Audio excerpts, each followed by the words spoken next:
So I've hit go live. So we're okie doke. It says we are live on the YouTubes. Hello, everybody. Hopefully this is working this week. Made some efforts. It looks as though my microphone is coming through. Test. It looks as though Tom's mic is coming through. He just did a clip check. Still a little here. Hold on. No, you keep talking. I don't care. Oh, so that was. Just to let you all know, this is behind the scenes. It's just our live stream as Tom and I are recording here on Skype. I had to move some. We have to restart. The recording part? Yeah, I picked up my thing and it like unplugged for a second and shot it back over. So let me go back to home here. All right, I'm ready. All right, 1, 2, 3, record. No. I'm sorry. That's all right. I want to say it's not my fault, but it is 100% my fault. Yeah, I was a little peaky, so I was trying to turn down my input volume here, and I just that'll always do things. Did not like that. Well, usually it's fine. All right, I'm ready. All right, in 1, 2, 3, record. 1, 2, 3, pop. Still peaky, whatever. I don't care. So, anyway, as folks can no doubt tell by now, this is behind the scenes version. Tom's mic comes through clippy on this live feed for some reason. It's totally fine in the cleaned up version. So there is a cleaned up version that is completed with cleaned up audio, if nothing else, that posts up later in the week and has times in the show notes so you can jump around to the various questions. Yeah. Syllabants. I'm not even saying that right. Sibilance? Sibilance. Sibilance. Yeah. Sibilance. Silly putty. I think that's okay. Main thing is my Audacity is recording. That's really the main thing. All right. Welcome to another edition of AV Rant. I'm Tom Andry, and I'm here with Rob H. This is AV Rant. It's your home theater and AV questions answered. So we've tried to sort out some technical issues this week. Things have moved around on my computer, so I'm facing a different direction. There's a fan going behind me because it got well, okay. I'm in Vancouver. I am definitely a Canadian. It got to 30 degrees Celsius, and I'm like, I'm melting. I'm melting. I'm dying. Hot. I mean, it's not as hot as it is here. Like, I think it might be 30 degrees in my house right now. But hot 30 Celsius is not joking around. That's warm. It's still below 90 Fahrenheit, so it's not. It's not. I think the hottest I've ever been in is like 36, maybe 34. Yeah.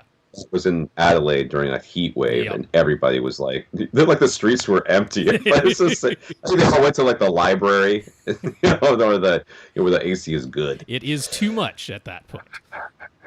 It is warm. Yes, we are recording at night this week because everybody's like, "Oh my God, was this Tom's house again?" Yes, it was my stupid house again. But this time, okay. So this whole thing, if you guys remember, there was a leak in the bathroom. Yes. And I had to get the bathroom leak fixed because we were renovating a different bathroom. Okay. And I couldn't have two bathrooms out of commission at the same time. Naturally. So that second bathroom renovation, we've been pushing it back. It was supposed to start in May or April, around that time. Yeah. It's gotten pushed back to mid-July, and it's like now or never the guy had to start. So they started yesterday, and what did it say? Wednesday? No, Tuesday. Still Tuesday. Yeah, they started yesterday, and while they didn't run into any of the major problems that we've run into the other parts of the house, there was a lot, like everything was doubled. Like there was drywall, and on top of drywall, they put a layer of like plasterboard or whatever. Sure. So it was double thickness, okay. And then where the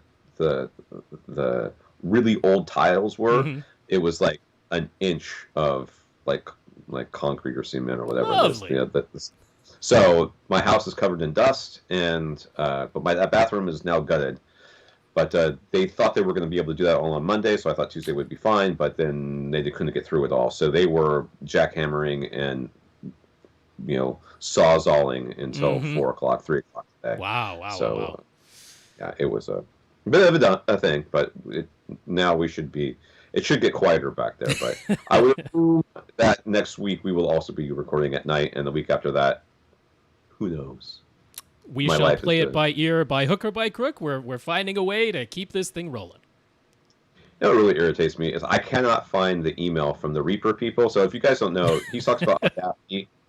Audacity is the free program that Rob uses to record himself, and I used to use it, but I was running into some issues on my Mac, so I switched over to Reaper. Right. Reaper is a program that you can evaluate forever if you so choose. Right.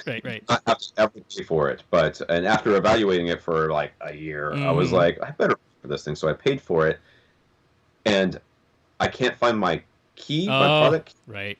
So I emailed them, and they're like, "We'll know who you are." I'm like, "But I must have used the Tom at AVRant address. I must have." And they're like, "Well, we can't find it." I'm like, "Well, dang it." I still haven't transferred my email to this new computer, so I've got probably thousands. Well, now that you're on Windows, you could run Audacity. I mean, it's been working okay for me, so. I could, but I don't want to. I really like Reaper. Yeah, I really do. But it has a lot more power than I'm utilizing, but sort of like those old guys who buy sports cars that like never drive it fast, but they just like that it can go fast. That's the way I feel about this program. It's a really nice program, but yeah. So this is AV Rant, the podcast that answers your home theater and AV questions. To get your question answered, all you have to do is email us at question@avrant.com. That is the best and certainly most reliable way to get your email or your question onto this podcast. There is dust all brand new computer, and I'm now angry about it. You can really see it on those computers. Yeah, I recommend an Asus to you, and you can definitely see dust on them. yeah, metal body and everything. You can go to avrant.com, leave us a comment there, facebook.com/avrant podcast. We have a YouTube, it's youtube.com/avrant, where you can see our videos of us recording.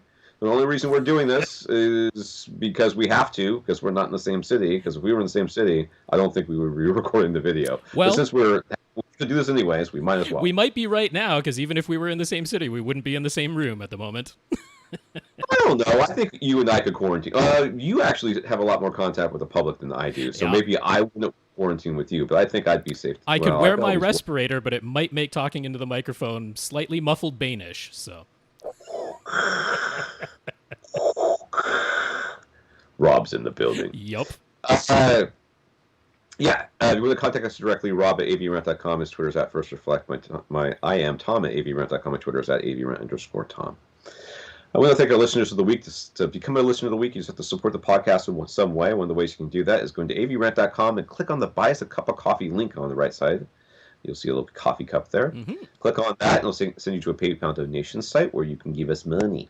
So we want to thank Levi for transferring some of his hard-earned funds over to us for us to utilize and making it rain all over nothing. We don't really do that. I think I might buy a cable or something. I don't know. So thank you very much, Levi. Yes, for sure. Levi, that PayPal donation is very much appreciated. Thank you. I also want to thank 125 patrons. 103? It's actually more than that. I know. 100. I was going to sank maybe. I don't know. Is that a thing? No. I mean, that is 3.5. Oh, I was close. Whoa, that was some crazy clipping.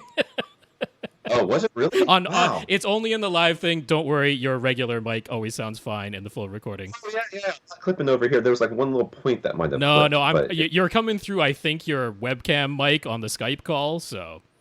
Am I? No, I shouldn't be. I should be coming through this. Is that true? Don't worry about it. It's fine.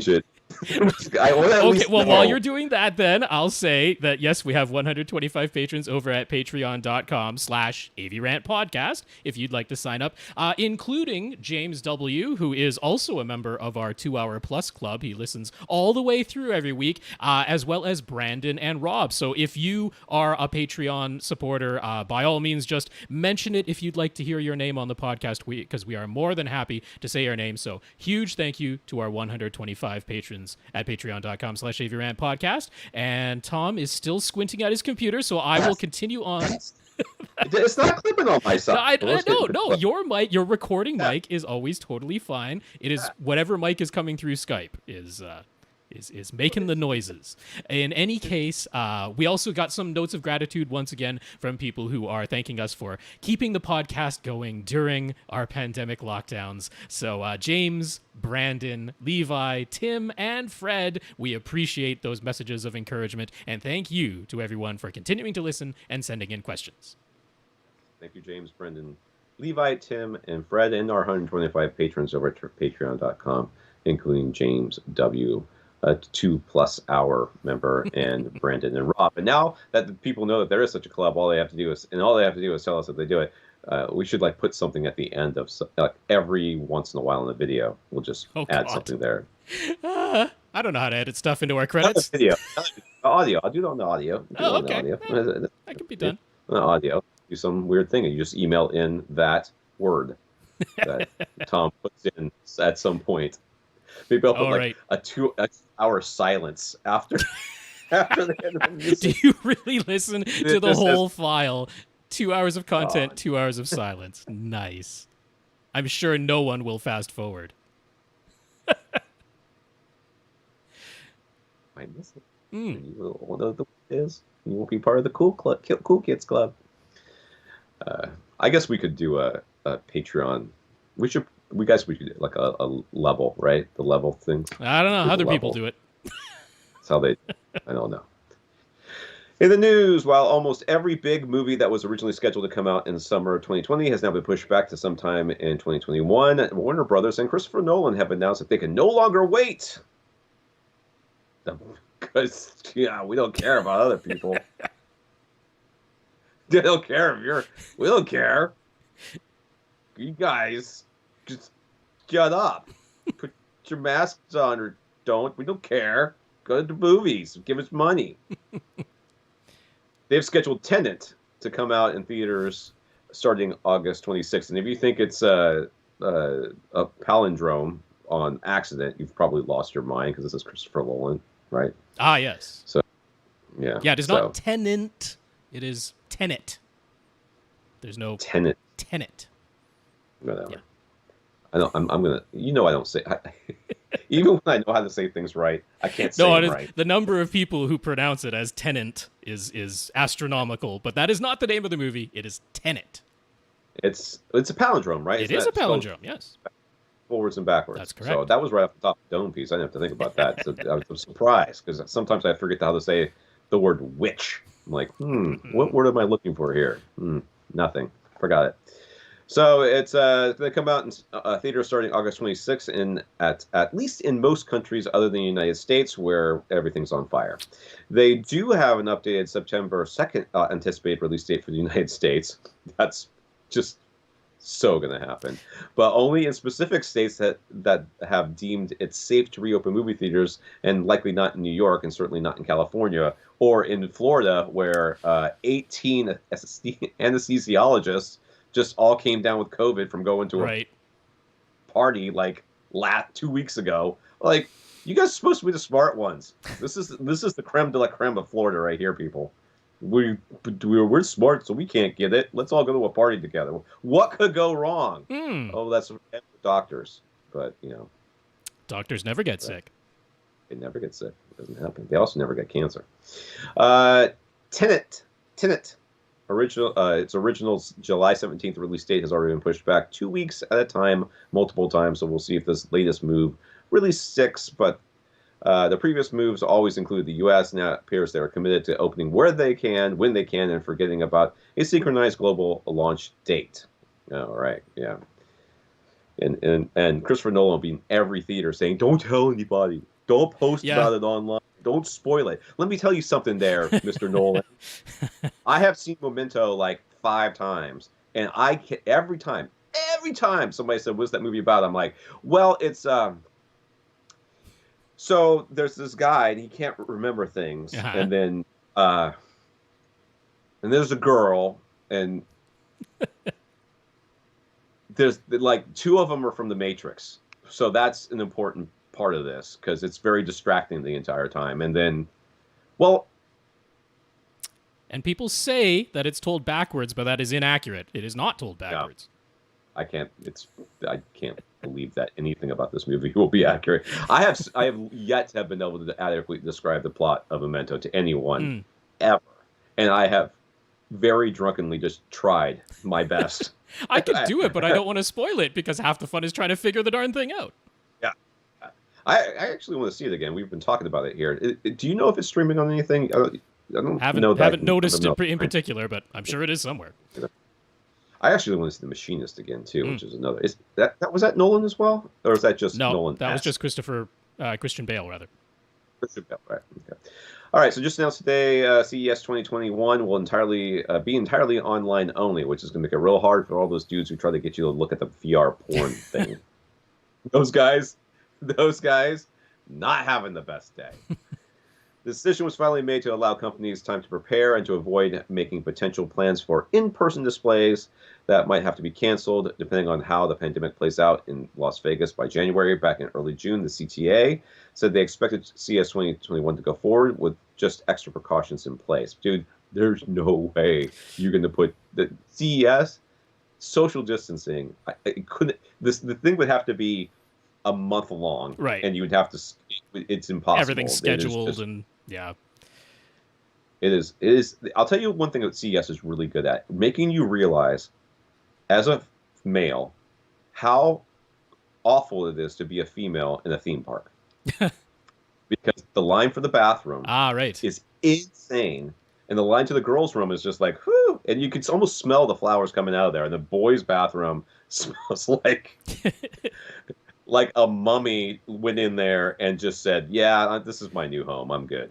It's just awful. Well, look, I mean, people already always joked about how everyone would come back from CES with a cold or flu. Yeah. That was before we had this novel coronavirus. So if there's any trace of the thing that still exists, there's going to be a whole bunch of people getting it if they held it in person. So this is absolutely the right call. If by some miracle we have completely cured this thing by January, it's not like there'll be enough time to change the plan. So this is the call that has to be made. There's a whole lot of like union type stuff they have to deal with too, because just scheduling these venues and getting things. Yeah. It's not easy. No. It's not. If you think about doing a wedding, imagine that, but with union people and the union contracts and stuff. So just push everything back by a year. I'm surprised that this is they pushed it to the very last. Well, they absolutely pushed it to. I mean, people were complaining. They're saying, "Hey, call this thing off. We're not coming anyway." So yeah, they finally made the decision. The only way you could make that, I mean, even then it wouldn't be safe, but like when they did the off-site stuff at the different hotels, it's one room at a time. Right. You could do scheduled meetings and stuff, but you'd never have. I mean, everything would fill up immediately, and people would complain. So there's just not enough time. Breaking news: AMC Theaters and Universal Studios have forged a multi-year deal that will allow movies to be rented at home via premium video on demand just 17 days after premiering in completely empty theaters or theaters that are overseas. Theaters will exclusively show Universal movies for a minimum of 3 weekends, but after that, Universal has the option of offering its movies as premium online rentals, likely $20. Cheaper online rentals and purchases will still have to wait 90 days. AMC will share in the premium video on demand revenue. All of this comes after Universal stated they would start offering movies online day and date with theatrical releases after the success of doing so with Trolls World Tour, a movie that I am unlikely to ever see. After that statement, AMC said they would boycott all Universal Studio movies, so this is their compromise, I guess. I guess they got in the room and said, listen, we got to do something. Yeah. Yeah. And I mean, honestly, I think for consumers, as home theater aficionados, this is a pretty good deal. Studios have for many years now been saying a large part of the budget of a movie is the marketing costs. And so if they can shrink the window between when it comes down to the theater and when it's available, at least in some form at home, they don't have to market the movie twice. They always used to have to do that. They had to wait at least 3 months for the home release of any kind, at which point they had to market it again to get it back into people's minds. So they're like, look, the majority of the money on new release movies is made in the first 2 weekends. The theaters still get that. In fact, they get 3 weekends. And then it comes home, but the theater gets some share. They didn't disclose what the percentage is, but gets some share of the revenue from that premium rental window that still exists for 90 days after it premieres in the theater. So to me, this is a pretty good deal. If you have a nice home theater, you're only waiting 3 weekends now. You can get it as a rental. You don't get to own it at that point. But if you were going to go out with a few friends or with the family to a movie theater anyway, $20, that's a deal. Yeah. If you're going to buy your own soda and popcorn, you've already... It's great. actually feeling bad for all the people that have crappy setups at home. Well, Because after doing some Airbnb stuff, and people are like, I don't want to watch it here. I want to go to the movie theater. I'm like, Yeah. I would too. Yeah. This is terrible. well, if only there were a podcast that could help people set up really killer home theaters If only. with value in mind. And not only that, but a podcast that wouldn't try to upsell them That's to right. something based on a name brand, or some sort of a misguided idea of what is the best.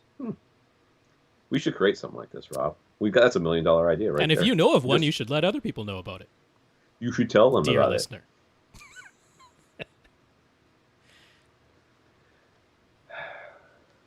I'm so irritated. So a friend of mine, I gave him my Send towers for his new house. Aperion Towers, maybe you mean?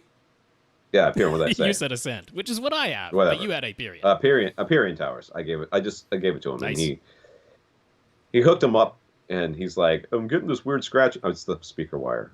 Well, it doesn't happen it's the speaker wire. No, but I did. It's the speaker wire. It's like, okay.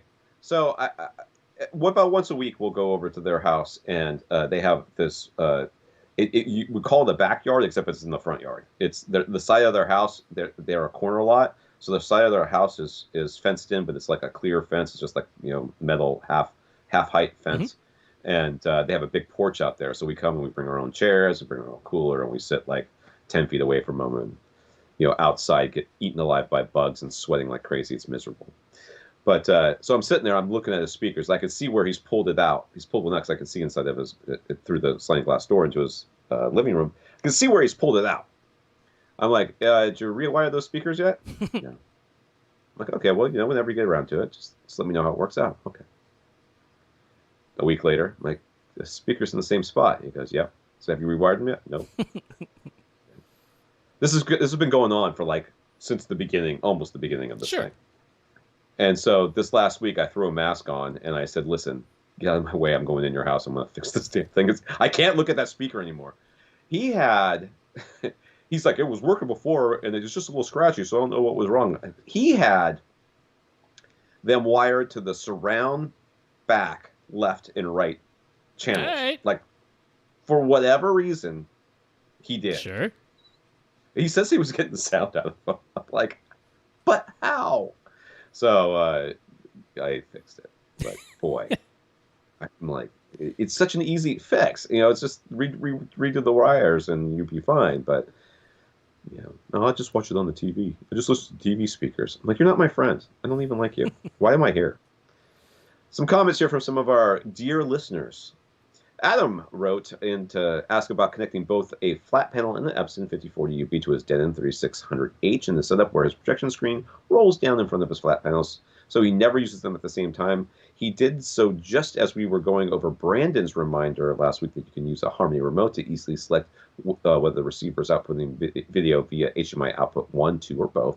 So good timing. Adam made the appropriate changes to all of his Harmony activities, and now it's working perfectly. So good like that. Good. Yes, that's good kismet. That's good serendipity there. That's why we keep answering all the same questions over and over again, because you didn't necessarily hear the time we answered it before. That's right. Patrick heard me mention last week that I might be painting my theater gray. Patrick and his wife painted their living room using Sherwin-Williams Online shade of gray from the Neutral 7070 series that Rob has recommended a number of times. It's one tick darker than the gray screen shade that Rob said to look up. They love it, so Patrick can vouch for that choice. It's so cute that you think I have any choice in this matter. I'm gonna go get some paint samples, and I'm painting on the wall, and my wife's gonna say that one, and that's the one I'm gonna paint. So that's it. But that will be one of the ones I do. Thank you, cool. Patrick. Christian got a kick out of the recent Linus Tech Tips video on YouTube where they challenged LG, saying they would only promote LG's new $180 X-Boom Go Bluetooth speaker if it was clearly better than something they could build themselves at about the same size and price. Christian thought it was a fun and good reminder there's a lot more to designing a speaker than just putting drivers and some electronics in a DIY box, even when the guys making it had the advantage of already owning a 3D printer and professional CAD software. I have no idea what this guy is talking about. What is this? Yeah, so it's a video where the guys over at Linus Tech Tips built their own Bluetooth speaker. It had to be fairly compact, about the same size as this LG X Boom Go, and it had to cost the same or less, at least in parts, to the $180 price point. And so they got... But that's not fair. They got some parts off of parts off of Parts Express and cobbled this thing together. And yes, the LG definitely still sounded better. And they said once they factored in the time they put into designing and making the thing, their speaker cost almost $1,000 if they were paying themselves minimum wage. If you look at the cost of a speaker of this size, the actual cost of the parts and assembly and stuff like that, there's still a lot of profit that's built into that. So if you went with the same actual just physical parts that they got and put it together, well, they're actually spending a lot less. Yeah. But then the research and stuff that went into it so that it would go in there, somehow on some level balances out because you're making a one-off. But no, I mean, at the same time, though, if you're going to be a DIY person, it's not as though you're going to be able to get huge quantities and get that economies of scale that LG can. So it was just a fun promotion / experiment. Yeah. And yes, the idea of even when you carefully design a box and put in off-the-shelf parts into it, there's still more to a speaker than just that. Yeah. Yeah. That's all. You mean you can't just put a speaker in a big box, call it good? Because that seems to be every audiophile speaker I ever see. It's like it's a single driver with a folded horn in the inside of it. Sometimes they go for the single driver design, because then you don't have to have a crossover, which is a no complicated crossover. thing. That's right. I don't know how to do the electronics. I just like to make the boxes. Some questions here, Mike. Mike noticed that on the Blu-ray for Spider-Man Homecoming, after the copyright notices, when this movie starts playing, there's a loud pop that comes out of his speakers. It doesn't seem to matter how low his volume is set. Is that something wrong with his Sony S3700 Blu-ray player? Is there a way to eliminate that scary pop? There is something that we were watching recently that popped at the beginning of it too, and it did scare us. And then we watched it again, and it did it again, which made me think that it is on the disc and not out of my It's either, so the two things that can make pops like that, in my experience, are it's already on there, or there's something switching from something to something else that's making the thing happen. It's typically that where, where I've come across this most often is the copyright notices, the FBI warning, and that actually have a no audio track whatsoever. In some movies, the disc is authored with a silent PCM track. But in some movies, it's authored with no audio track whatsoever. And then when the movie comes in, of course, it's your Dolby True HD or DTS HD Master Audio or Atmos or DTS:X or whatever the decoder might be. But it's typically at that point when you went from no audio whatsoever to the decoder kicking in your AV receiver that you get this pop, at least in my anecdotal experience. That's when I've come across this. There's not really much you could do other than if you were to set your Blu-ray player to decode the audio internally and just send out multi-channel PCM. But of course, if you're doing that, you won't get Atmos or DTS:X. For Atmos or DTS:X, you have to be sending out bitstream audio, and there's no way to avoid the pop if you're doing that. So if you only have a 5.1 or 7.1 speaker setup, and you don't care about Atmos or DTS:X, then you could set your Blu-ray player to just do the decoding itself and send out multi-channel PCM, and that should avoid it. But yeah, with a bitstream, there's not really anything you can do. It's how the disc was authored. I guess you could rip the disc and have only the movie as an MKV and put it all into a Plex server. That'd be the way to get around it. Then there's no transition from no audio track to new audio track. Seems complicated, but okay. So we got the inexpensive triplet SPL meter from Parts Express that we've recommended in the past. Is it necessary to use the foam windscreen on the mic?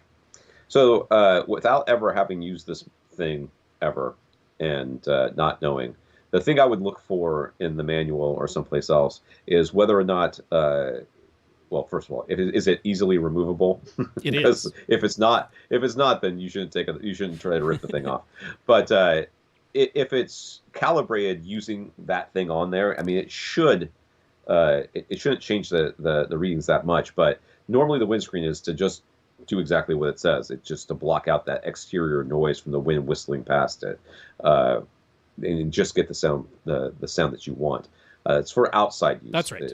But I would guess, my guess would be, if it doesn't say in the manual that you should always keep it on, then I think when you're inside, you're perfectly fine to take it off. Yeah, it's, I mean, this is a inexpensive handheld SPL meter that is sometimes used for things like just what's the ambient noise level outside or in a large restaurant or in a stadium or whatever like that. And in a situation where you could literally have wind going by, they provide the little windscreens so that you take that noise out of getting into the microphone. But in an indoor setting, when you're using it to check the speaker levels in your home theater, you can take the little windscreen off.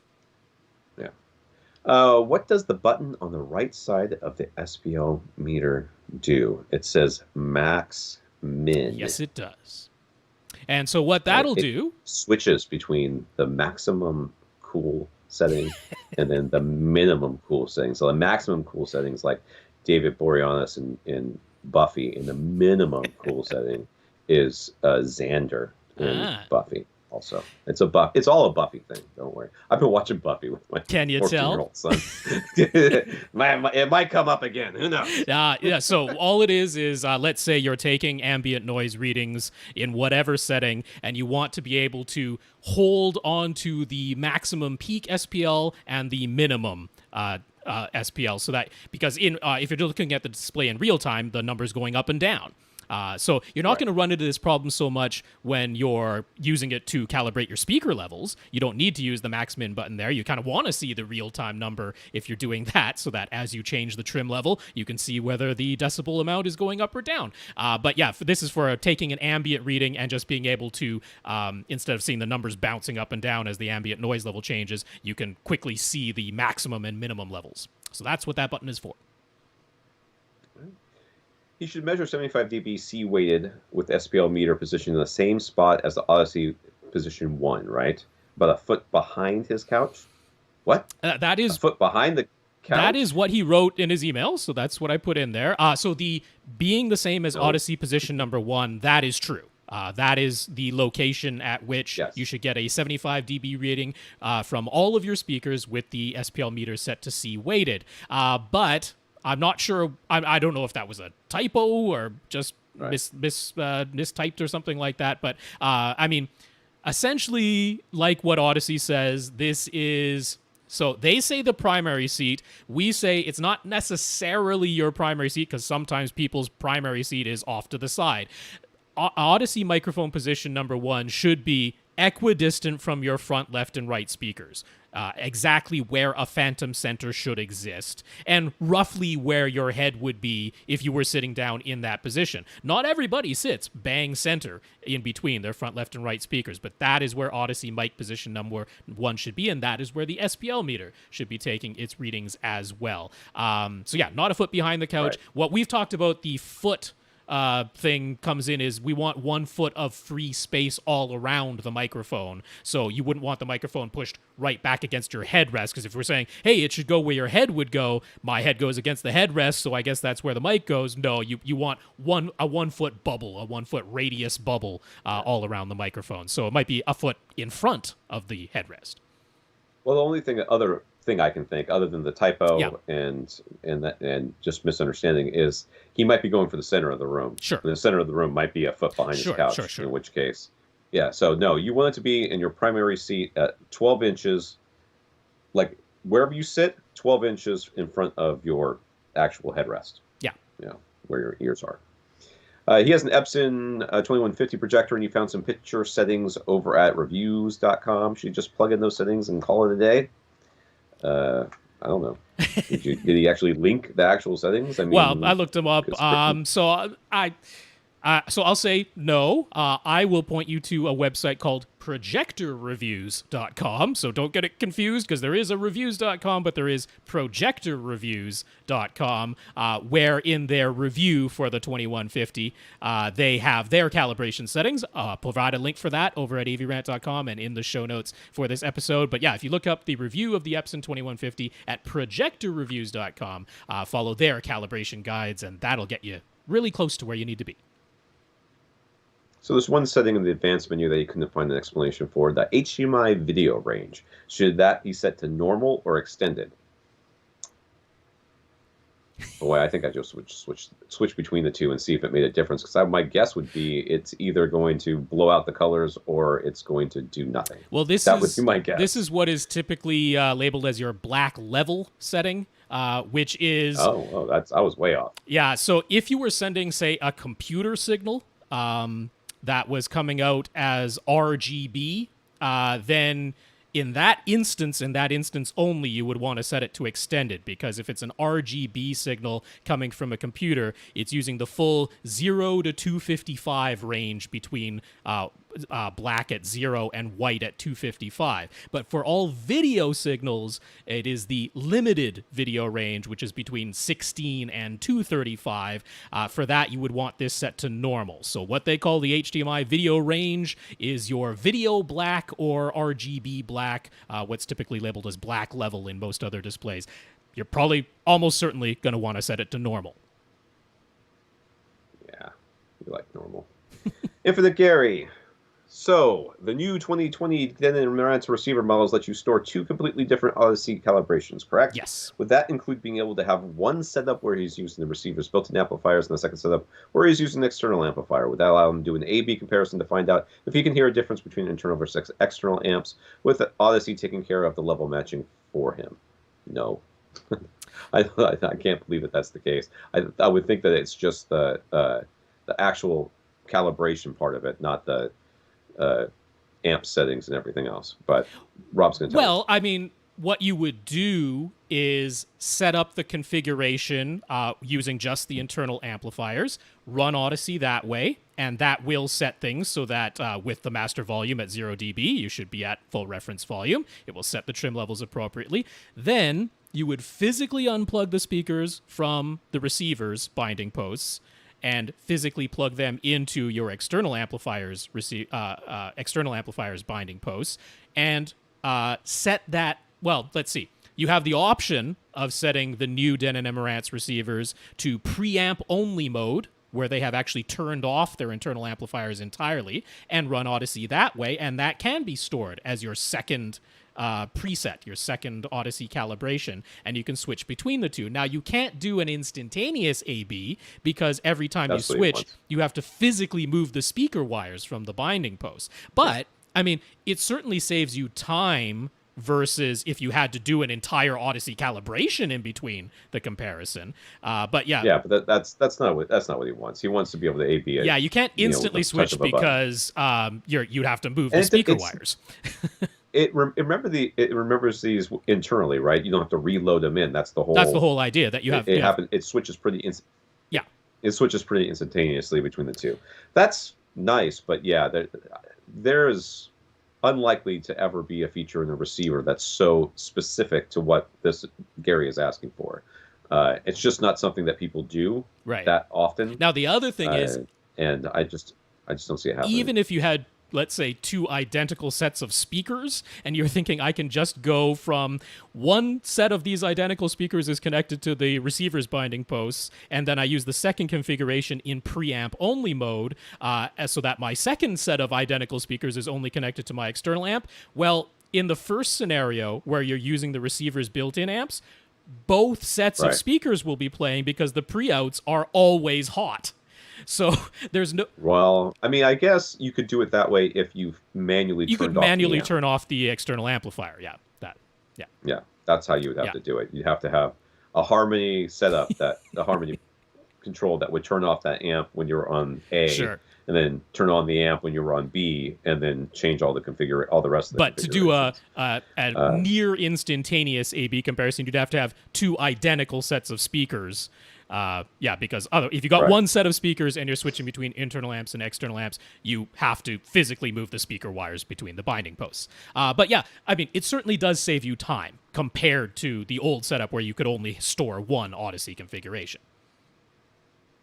So anything we are looking forward to in the next few years that we think will be a large and worthwhile improvement, either in commercial movie theaters or at home? He's assuming simply increasing the resolution to 8K, 16K, etc. won't be it.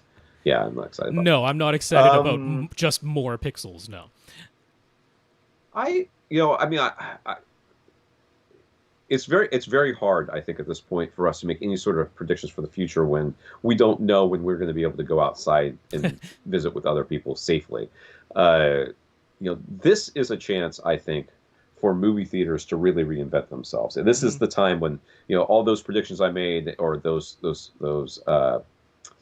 thought experiments I did where we were talking about how you could transform a theater into a VR experience and have a bunch of people in different VR seats. I mean, now it sounds ludicrous. It's like, I am not putting something that's been on somebody else's head on my head. That's just not a thing. Like, you don't have enough Lysol for that.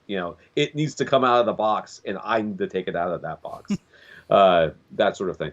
But clearly, at some point, things will go back to some semblance of normal. Yes. I don't know when that's going to be, but it will happen. And when it does, this is what the movie theaters and other places like that should be looking towards. I still think VR. I mean, right now, my wife was she bought it for my youngest son, but she really bought it for her and us. Was the Just Dance game for the Switch. Sure. It's like a dancing game or whatever. So we can't play it in here because my theater's too small, and if you stand up and dance, you can't see the screen because projector. But we hooked it up to like we have another monitor that's hooked up to a retro gaming system in another room, and it's smaller, it doesn't sound as good, but who cares? You're just dancing, jumping around anyways. There's a part of me that wants to say, we should think about getting VR in this house and getting enough VR that we could do stuff together, play games together or whatever. I still think that there's something to that. I think ultimately that's where all of this entertainment's going to head towards. We're going to get closer and closer to VR. I don't know if we're going to get like matrixed in or, Google glasses or whatever, but it's going to be something along those lines. I don't really care much about 8K, 16K, or whatever. I think resolution, like we've said when we talked about the micro LED displays, or the mini and micro, whatever. I think resolution is just going to. People are finally going to realize once you can't see the pixels, it doesn't matter how small they are past that point. So we're going to see hopefully displays getting bigger and cheaper, and part of your wall or part of your glasses or part of your VR headset or whatever, but I don't really think that resolution is going to be it. I also, I've heard people talk about speakers on the ground and more speakers. More speakers is not the answer either. I think better matrixing. I think Atmos and DTSX is the right direction. I think that we'll be able to do more with headphones and getting better technology there. Who's the guy, the audio thing that was not, there was the really expensive headphone analyzer thingy that does, and then there was the program guy who got mad at us on YouTube one time for saying whose head is it when he did his the out of your head software transfer. That's it. Yeah. I think we're going to see more stuff like that. Well, I mean, we're already from like Apple announcing their spatial audio thing for the AirPods.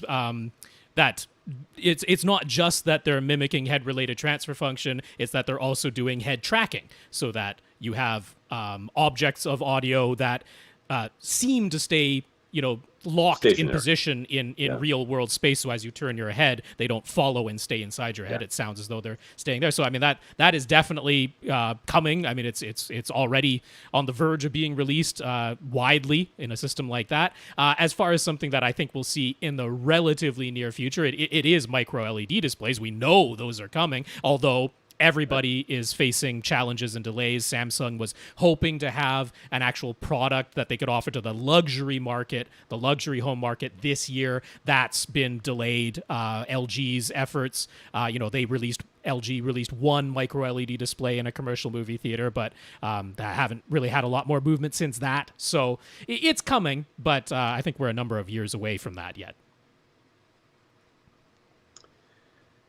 Yeah, you're either I'm getting bad internet or you're getting bad internet because something's happening here. I'm starting to lose you a little bit. Yeah. All right. Timothy asks, have either of us ever used a pre-pro or receiver that has Dirac in our own systems? If not, have we had the chance to hear some other system with Dirac? Well, fortunately for you, I have not. And not only that, I haven't heard it in anybody else's system either. Dirac, I stopped going to trade shows before Dirac was a thing, and I haven't had a chance to experience it in mine, mostly because it's only recently come into receivers and processors, and I haven't upgraded anything, and I hate upgrading. I'm okay with what I got. Thank you very much. So I have not heard it in my home system, but I have heard it as a showroom demo on a NAD. It was actually a pre-pro, a NAD pre-pro, but as we'll get into as we're going on with the rest of the question, there's too many other variables for me to really say, okay, what part of this was Dirac versus what part of this was the room versus what part of this were the speakers and other associated equipment. I fully anticipate, and I've been wrong before, and if I'm wrong here, if you took a receiver, processor, whatever, and changed nothing else in my system but that receiver or processor, and you put all the settings the same way I've kind of got them as far as, how things are being decoded and what's decoding them and that sort of thing. And then you use Dirac instead of Odyssey. I fully expect that I would not have known that you had done that until I looked at the gear and went, hey, what's that? So that's what I suspect. That's what I suspect. So he's been able to compare Odyssey versus Dirac, and after his experience, he thinks the audible difference is a bit surprising. Furthermore, there's no disagreement that if you acoustically treat your room and optimize the positioning and setup of your speakers, then any EQ program is going to be able to do a better job. But would we have to agree that there are a lot of people with less than optimal rooms, correct? Yeah. We deal with them all the time. And if a given room correction program really does offer better results in suboptimal rooms, that's a worthwhile thing, isn't it? Yeah, but it's not magic fairy unicorn dust. I mean, it's not. I don't know. There's only so much it can do. So Timothy would like to hear a little more in-depth discussion and whether we think Dirac really can be worth it when considering a receiver or a pre-pro purchase. I think Dirac's worth considering. I think that Odyssey is worth considering, and I think that YPOW is worth considering, and I quite literally don't care which one of those things that you go for. I really care more about the fidelity as far as their filters and how low or high up mostly low down the frequency range that they address. If you're like, should I get Odyssey 2 EQ or should I get YPOW with RSC? I'm like, get the YPOW. Are you kidding me? Odyssey 2 EQ did like barely anything in that particular version comparison. Sure. Right. Yeah.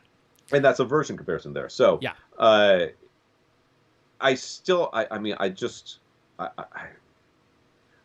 I would think that it would be nigh impossible to do an A/B comparison between room corrections in a single room that is a bad room. It's the better the room, the easier it is to do the A/B comparison because the less variance there is in inches. Like you just misalign the microphone by a few inches or maybe even less, and you can get some wildly different measurements. And people are like, "Oh, commenting, you're making stuff up." No, hold an SPL meter. Just hold an SPL meter if you have one, and put on a sweep or put on some white noise or pink noise or whatever test tone, and then just move it closer to you and further away. And as you do that, you'll see the difference at the readings that you'll get. It'll change wildly. And just at that point, put it on a stand or something, and then move your hand like you're holding it, and then let go and take away, and put your hand back on it, and you'll see the differences that you get. It's pretty wild. It's pretty substantial, the kind of differences that you can get. So the less control you have over that, the less it is that the room correction is actually making the difference, and it's not just measurement and blind luck.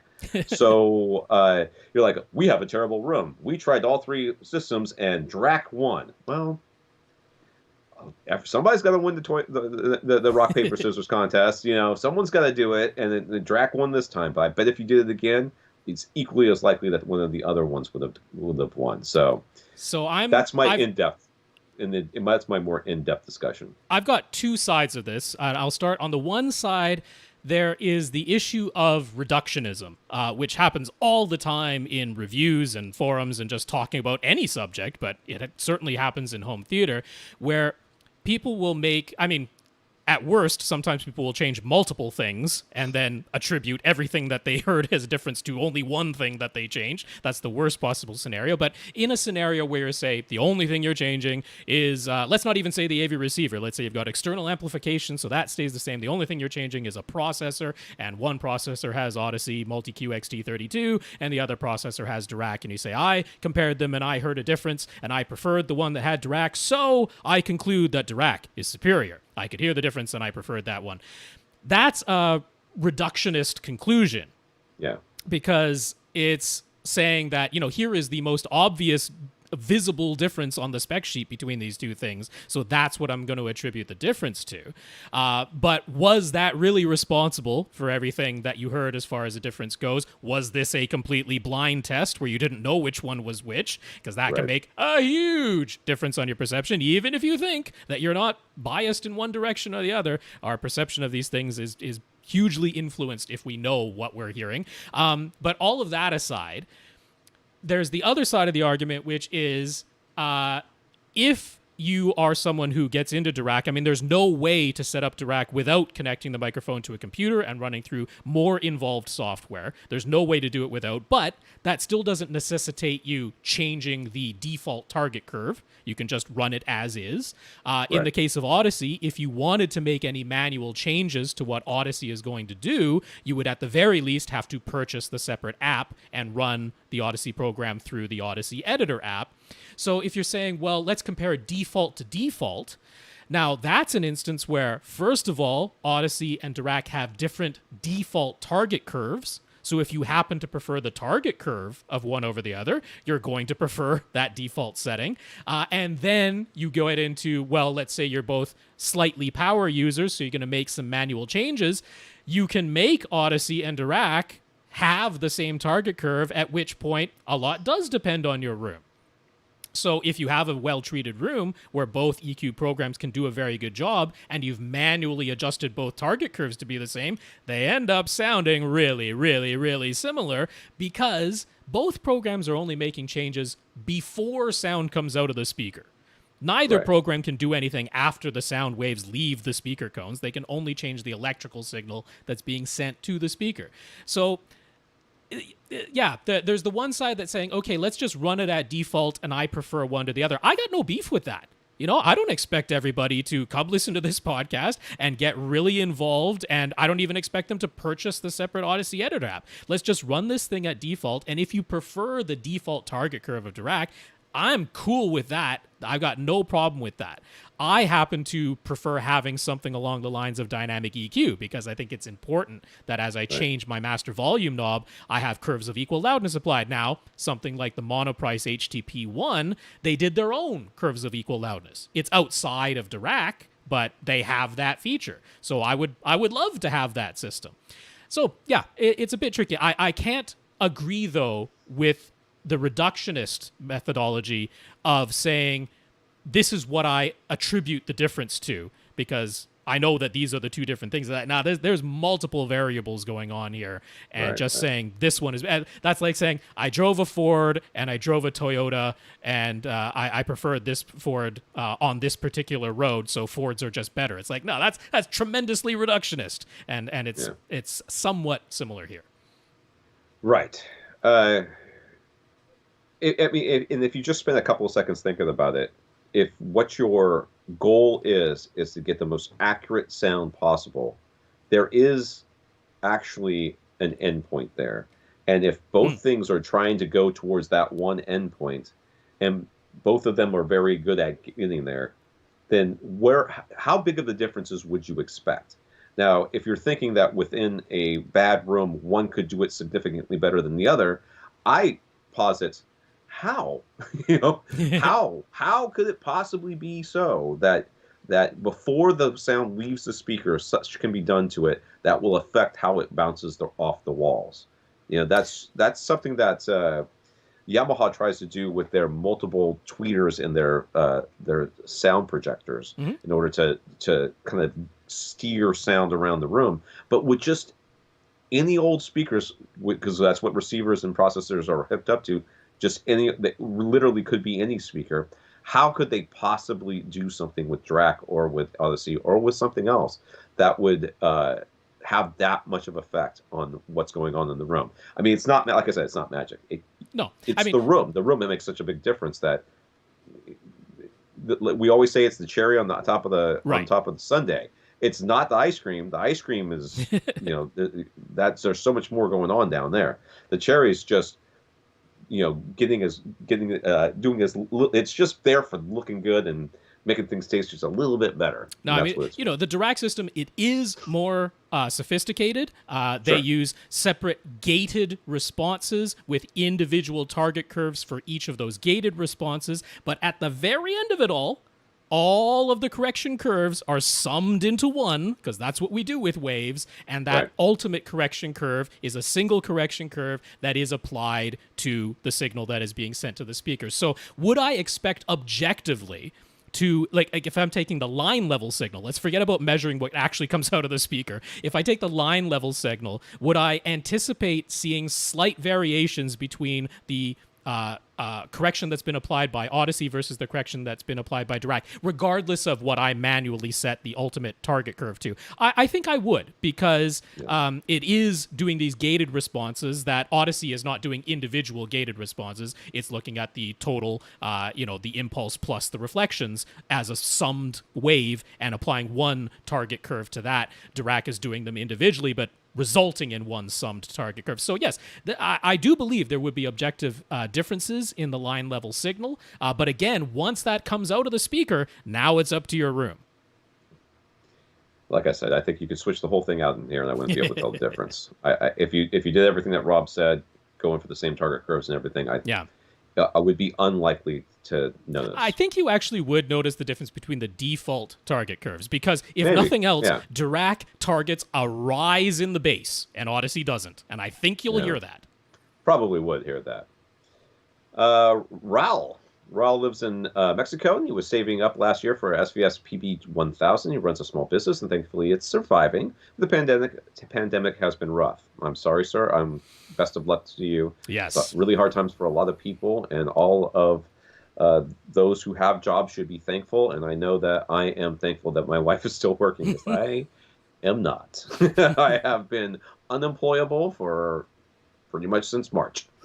On top of that, his mom needed expensive medical treatment. I'm also sorry about that. So best of luck to your mom, and I hope she's doing well.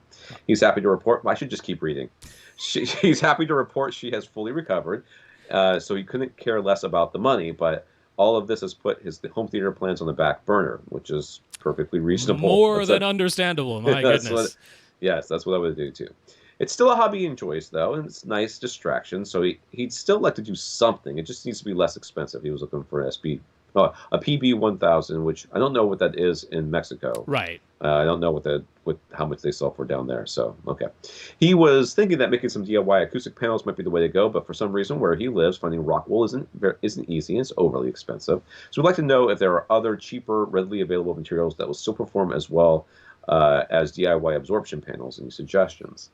Well, so there's the rock wool, but there's also the Owens Corning 70 whatever it is. 703 is the typical one, which is a semi-rigid fiberglass. It's not Yeah. the so there's the very quite solid rigid fiberglass that goes on like concrete foundations in basements that you can like literally nail stuff to. Not that. You don't want the one that's that hard. The Owens Corning 703 is softer than that, but firmer than just, you know, the pink stuff insulation. So therefore, if you just sit it into a DIY frame, it's not going to sag, similar to Rockwool. That's typically why we recommend Rockwool and Owens Corning 703 if you're going fiberglass, because they don't sag on their own. They'll just stay nicely with their shape inside of your DIY frame.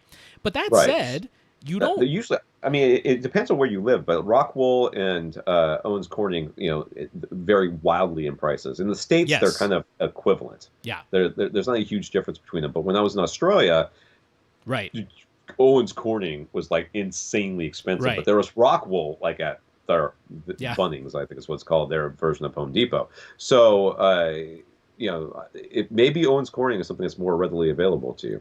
Possibly. But if not, performance-wise, there's nothing wrong with the pink stuff. I mean, there must be some kind of in-wall insulation that is available to you wherever you happen to be in Mexico. There's got to be some kind of insulation. Now, it's just whatever insulation you might have readily available and cheap might be the kind of stuff that on its own would just sag with gravity if you just stuck it into a frame that you made. But if you have sort of like, you're certainly going to have an acoustically transparent fabric covering the front of the frame. And if you have some kind of webbing or muslin or something on the back that can hold the insulation in, that's fine. I use cotton batting. Yeah. When it's not, you know, it's not super strong, but it doesn't have to be. It's holding up like weighs nothing insulation. Exactly. You can also put in like a little bit of wood ribbing in some areas so that there's a little bit more structure for the insulation to sort of grab onto.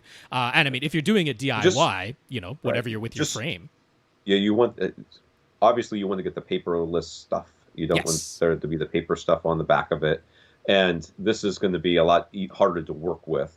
Sure. So I would build the frames. I would wrap one side of the frames, probably in whatever the front material is going to be. I would, you know, softly. You don't want to compact it too much when you're putting it in there. You want to put it in there, kind of, and then put a back on it. Just staple a back on it. And if it's just like literally like potato sacks, you know, that you know, that muslin, very holy, you know, potato sack back, just to keep everything in and standing upright. I think that would be fine. I mean, it's not going to be as good, but it's going to certainly be better than what you got now, which is, I'm guessing, nothing. So, yeah, I'd go for that. Yep, and literally any insulation you can get a hold of. Yeah. Wesley, let us know how it goes. I'm very interested in that. Wesley is looking to buy a new TV, not immediately, but by the end of the year. He's looking to keep the price below $1,500. Well, the longer you wait, the cheaper it's going to get. So, you know, it's only July right now. Or August. I don't know when this is coming out. So, yes. He'll be sitting about 8 or 9 feet from the screen. In his room, it has one, I just double-clicked on accident, one big window that will be to the right of his TV. That window faces north, and he has plants, so he isn't going to black it out. I guess the plants are inside, so he doesn't want to black it out. Okay. He tends to have his TV on for up to 14 hours a day, and most of that is playing podcasts. So there tends to be a lot of static images. The logo for his podcast app is always present, and then a lot of podcasts have a static logo of their own. So he's concerned about burn-in if he were to opt for a 55-inch OLED. Plus, with his budget, he could potentially get a larger LCD. He is mildly concerned about his daytime viewing conditions, too. At the moment, he's mostly considering the new Vizio 55-inch OLED or the 65-inch TCL Q825 with its mini LED backlight system. What do we think would be the best choice for him? 14 hours a day listening to podcasts through his TV. With static images. And 8 to 9 feet, where I'm like... Well, I'm going to say, just to start off with, you should turn your TV off. You know, turn the image itself off. I mean, surely there's a way to do this where there's no image coming out, so you don't have to risk burn-in. I don't think the 55-inch is nearly big enough. I don't think that that's reasonable. I would go for the brightest, biggest LED or LCD screen I could get. 65 inches better, 9 feet. I would want 85 inches if I could find it someplace. But you might be able to go 75. That's the in between that might be gettable. Now, so I suspect maybe this TCL 8 series that he has in mind is because David Katzenmeier over at CNET proclaimed it to be his favorite display that is not an OLED.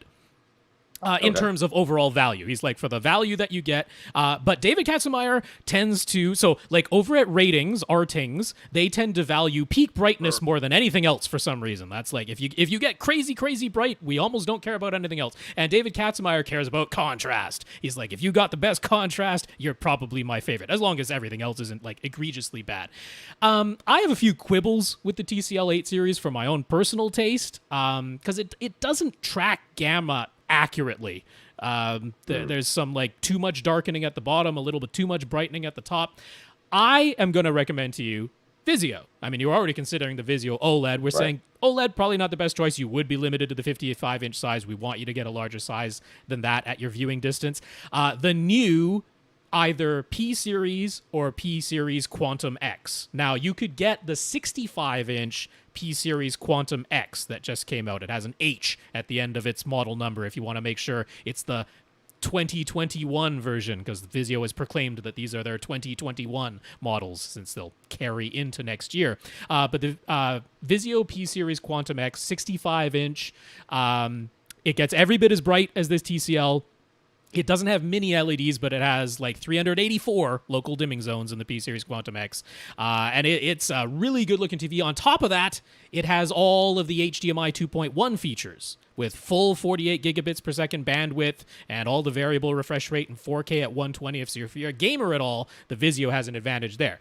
Now, if you're like, I'd rather have the bigger size of a 75-inch, the new 2021 Vizio P-Series, you could get the 75-inch for that. The list price is $1,700. So we've gone over the $1,500, but it's probably going to get down to $1,500 by the end of the year. Vizio always comes down in price. So you can get a 75-inch P-Series. It still has all the HDMI 2.1 features, but it has fewer local dimming zones. Now you're down into I think it's 128 local dimming zones or something along those lines. It might even be 192.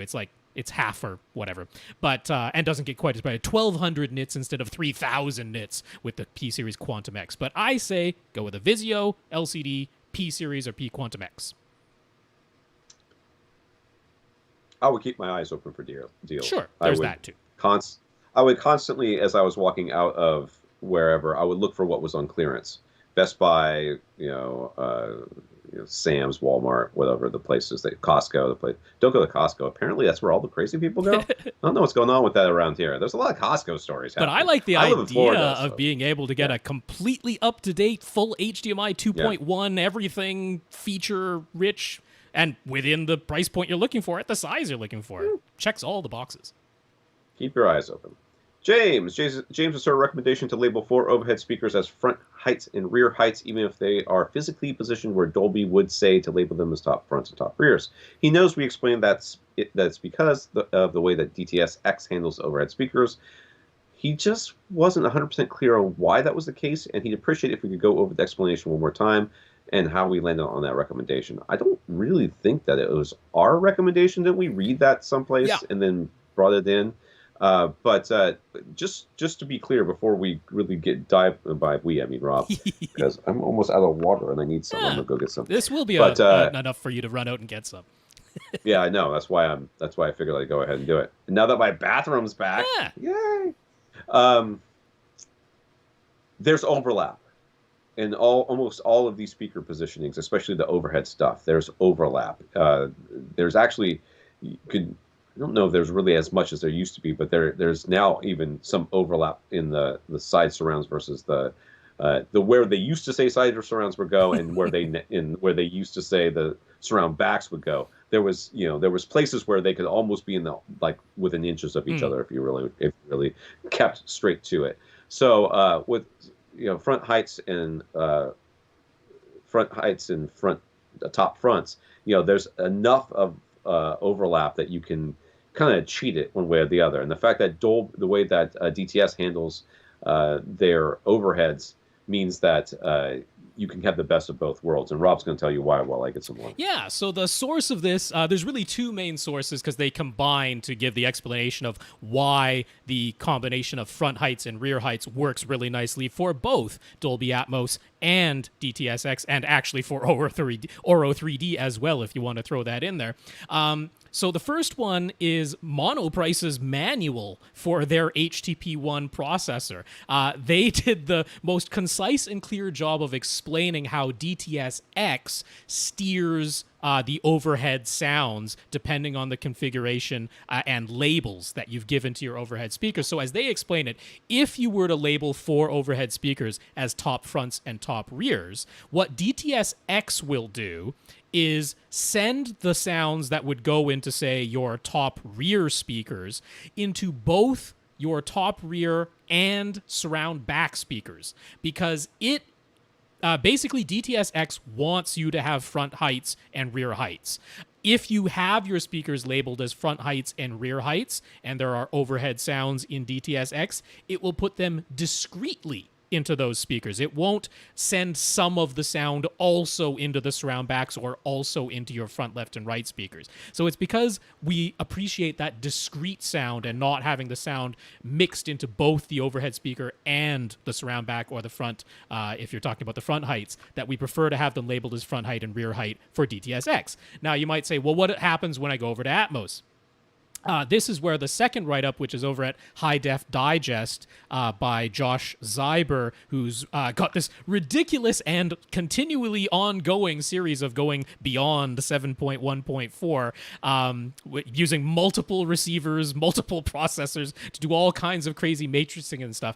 But at the beginning, he explains how you can quite easily tell with the Dolby Atmos test tones that the overhead sounds are like separate from the floor level sounds in Dolby Atmos.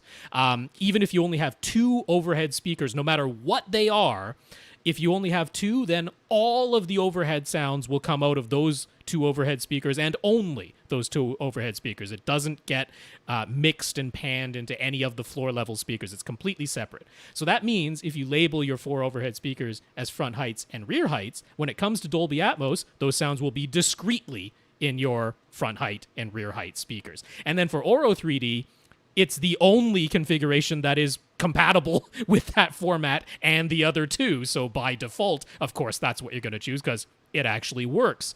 So it actually works out swimmingly well. It works for all 3 immersive audio formats, giving you discrete sound in your overhead speakers. There you go. Mm-hmm. What he said. So what if you have top middles, 4 overhead speakers total, 2 some distance in front of you, and 2 directly overhead? Would we still recommend label them as front heights and rear heights, or should the speakers that are directly overhead be labeled as top middles now? And if they are, how does DTS:X handle that? They cannot be labeled top fronts and top middles. It won't allow you to do that, yeah. So it has to be front heights and top middles, and yes, you should label them as such because that's what they are. I mean, you're not the president of the United States. You can't just say something is the way it is and people are going to believe you just because they do. If it's over your head, you have to say they're top middles. So I hate to get political, but that's my one political jab so far in 710 episodes of this podcast. I'm allowed one. Sometimes we have a fellow named Lee Overstreet on here, and he doesn't mind getting political, so Tom is allowed. Yeah, that's right. But so what will happen? So let's do Dolby Atmos first. If you've labeled something as front heights and top middles, then it will position the sounds that are overhead as objects as best as it can using those 4 speakers. Dolby Atmos, really not a problem. What will happen, though, is let's say physically the speakers are some distance in front of you and directly overhead, but you label them as front heights and rear heights because you followed along the explanation from before. Dolby Atmos, when a sound is supposed to be directly above you, will now put the sound into both the front heights and what you've labeled as rear heights because it's trying to make the sound come from in between them. So now sounds that should be directly overhead kind of sound like they're coming from in front of you a little bit, and sounds that are supposed to be behind you now come from directly overhead. So the steering isn't quite right when you do it that way with Dolby Atmos. In the case of DTS:X, If an object is discretely directly overhead and you've labeled your speakers as top middles and they're physically directly above you, that'll sound perfect in DTS-X. If a sound is mixed into where DTS-X would have you put rear heights, then it's basically going to play that sound out of your surround back speakers now with this configuration. So it's not going to try and put the sound into the top middles because they happen to be your rearmost overhead speakers, the way that Dolby Atmos kind of would. It's going to put them into your surround backs mostly. That's what DTS-X is going to do. And Oro 3D won't make use of top middles at all.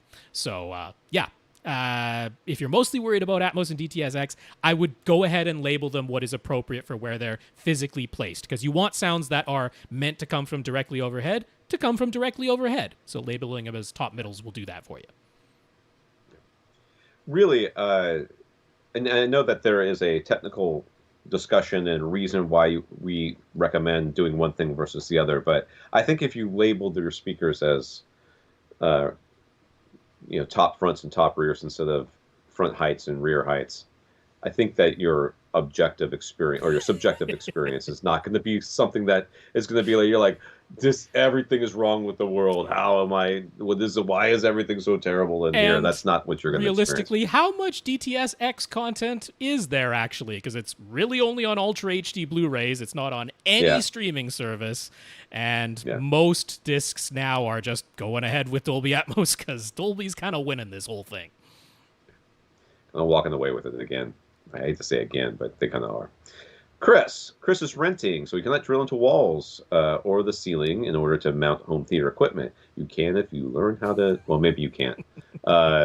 In America, okay, because I never would have guessed this, but in America, when you rent, they say, "Hey, have a good time in that place. We will see you when you leave." Okay, that's normal. No one ever goes into your house to see what you've done in there.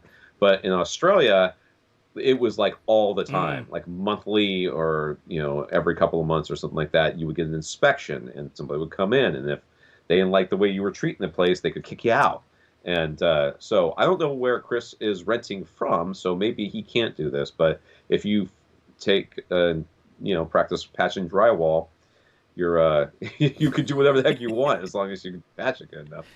But anyways, he's renting, so he cannot drill into walls or the ceiling in order to mount home theater equipment. There is an overhead support beam on the ceiling running front to back, straight down the middle of his setup. So he has used lumber with a combination of clamps and friction fitting with shims to mount his projector and screen. So that looks terrifying, but I'm sure it works. Yeah, so, nothing is permanently attached. It is all removable, but the projector basically has a couple of...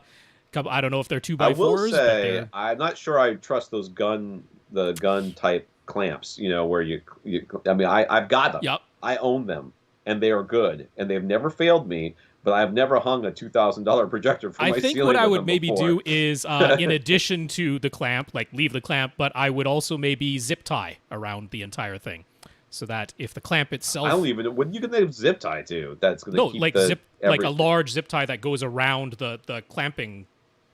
The two sides of the clamp, it actually holds. Holds the clamp clamped. Basically, I don't know. I don't even know if that would. You'd have to get a serious zip tie. They got the big zip ties. It's totally doable. So he's got up front. He's got two 2x4s that are. And sir, if you think that you haven't in some way damaged the ceiling by doing this, you have lost your mind. But he's got two 2x4s that are wedged up from floor to ceiling, and his projector screen is mounted to that. On the ceiling, he's got. It's really maybe there's another picture. Nope, there's not. No.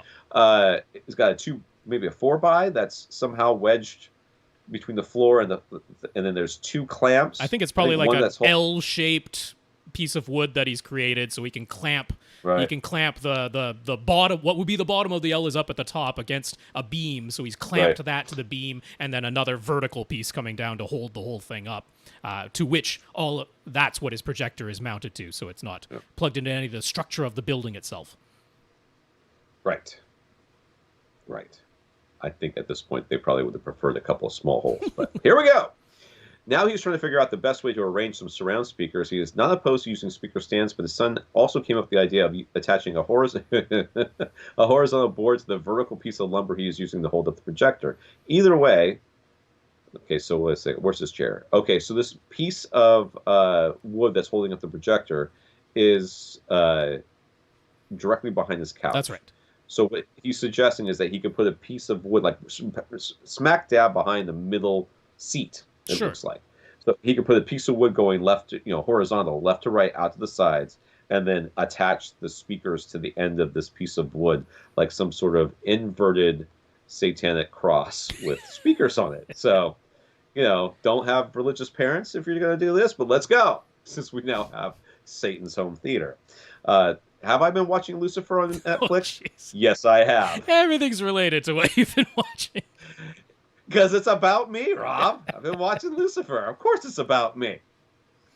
Some of those came with the idea of attaching the horizontal board to the vertical piece of lumber, so using the whole bit's projector. Either way, his current speakers are too big and heavy. So what are some relatively small and light speakers that are worth considering for surround duty, and how do we think you should get them into position? I think you shouldn't give up with just because they're too heavy. Nothing else has stood in your way so far. I can't agree with that in reality. How do you feel about me exact cutting a 2x4 so that I can pressure wedge it into this thing and hang a screen from it? How do you feel about that, sweetheart? So this is what I think you should do, because I love this idea way too much to just let you give up on it. So I think you should take a nice big piece of 2x or 4x or whatever the bottom of your inverted satanic cross is going to be. No, inverted satanic cross would be a regular cross. Inverted cross would be, and then I would put more lumber going straight to the ground on either side to support it, so that you now have stands. So you've got the stand goes. At this point, you should have just used. You should have just used a speaker. This is too much fun. So we're going to go across with the horizontal piece, then we back down to the ground, and then we're going to put a platform on top. So he's made a trident. Put your speakers on there. You've made yes, but that's not as much fun as what I was saying. So and then. I'm sure this could get somehow worse, but paint it blood red. I don't know. This is fun. Let's do this. So yeah, just get stands. Get stands for your current speakers. That's the answer to your question. In seriousness, yes, absolutely. Just get some speaker stands. I don't know what speakers like. If you already have tower speakers, then you could there's no problem having towers as surrounds. They already have stands incorporated. If you have large bookshelf speakers, which is, I guess, what I'm imagining, like you can still put large bookshelf speakers on stands. Like some Sanus stands, some of their steel series stands with. That's what I've got. Some museum putty, as Tom. Oh, Rob, have you heard of this museum? I have heard of it. Isn't that crazy? It's insane. Like I can push my speaker. Look at the whole stand goes, Rob. Yep. It's just wobbling back and forth, Rob. That's right. It's just stuck there. It's like it has become as one.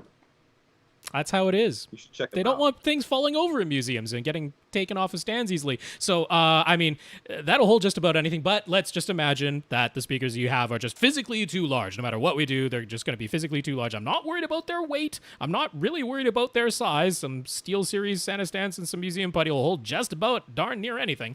But let's say you just want some smaller speakers. I don't know what speakers you already own, but I have yet to come across very many speaker brands that do not offer a bookshelf speaker in their lineup that is of a reasonable size.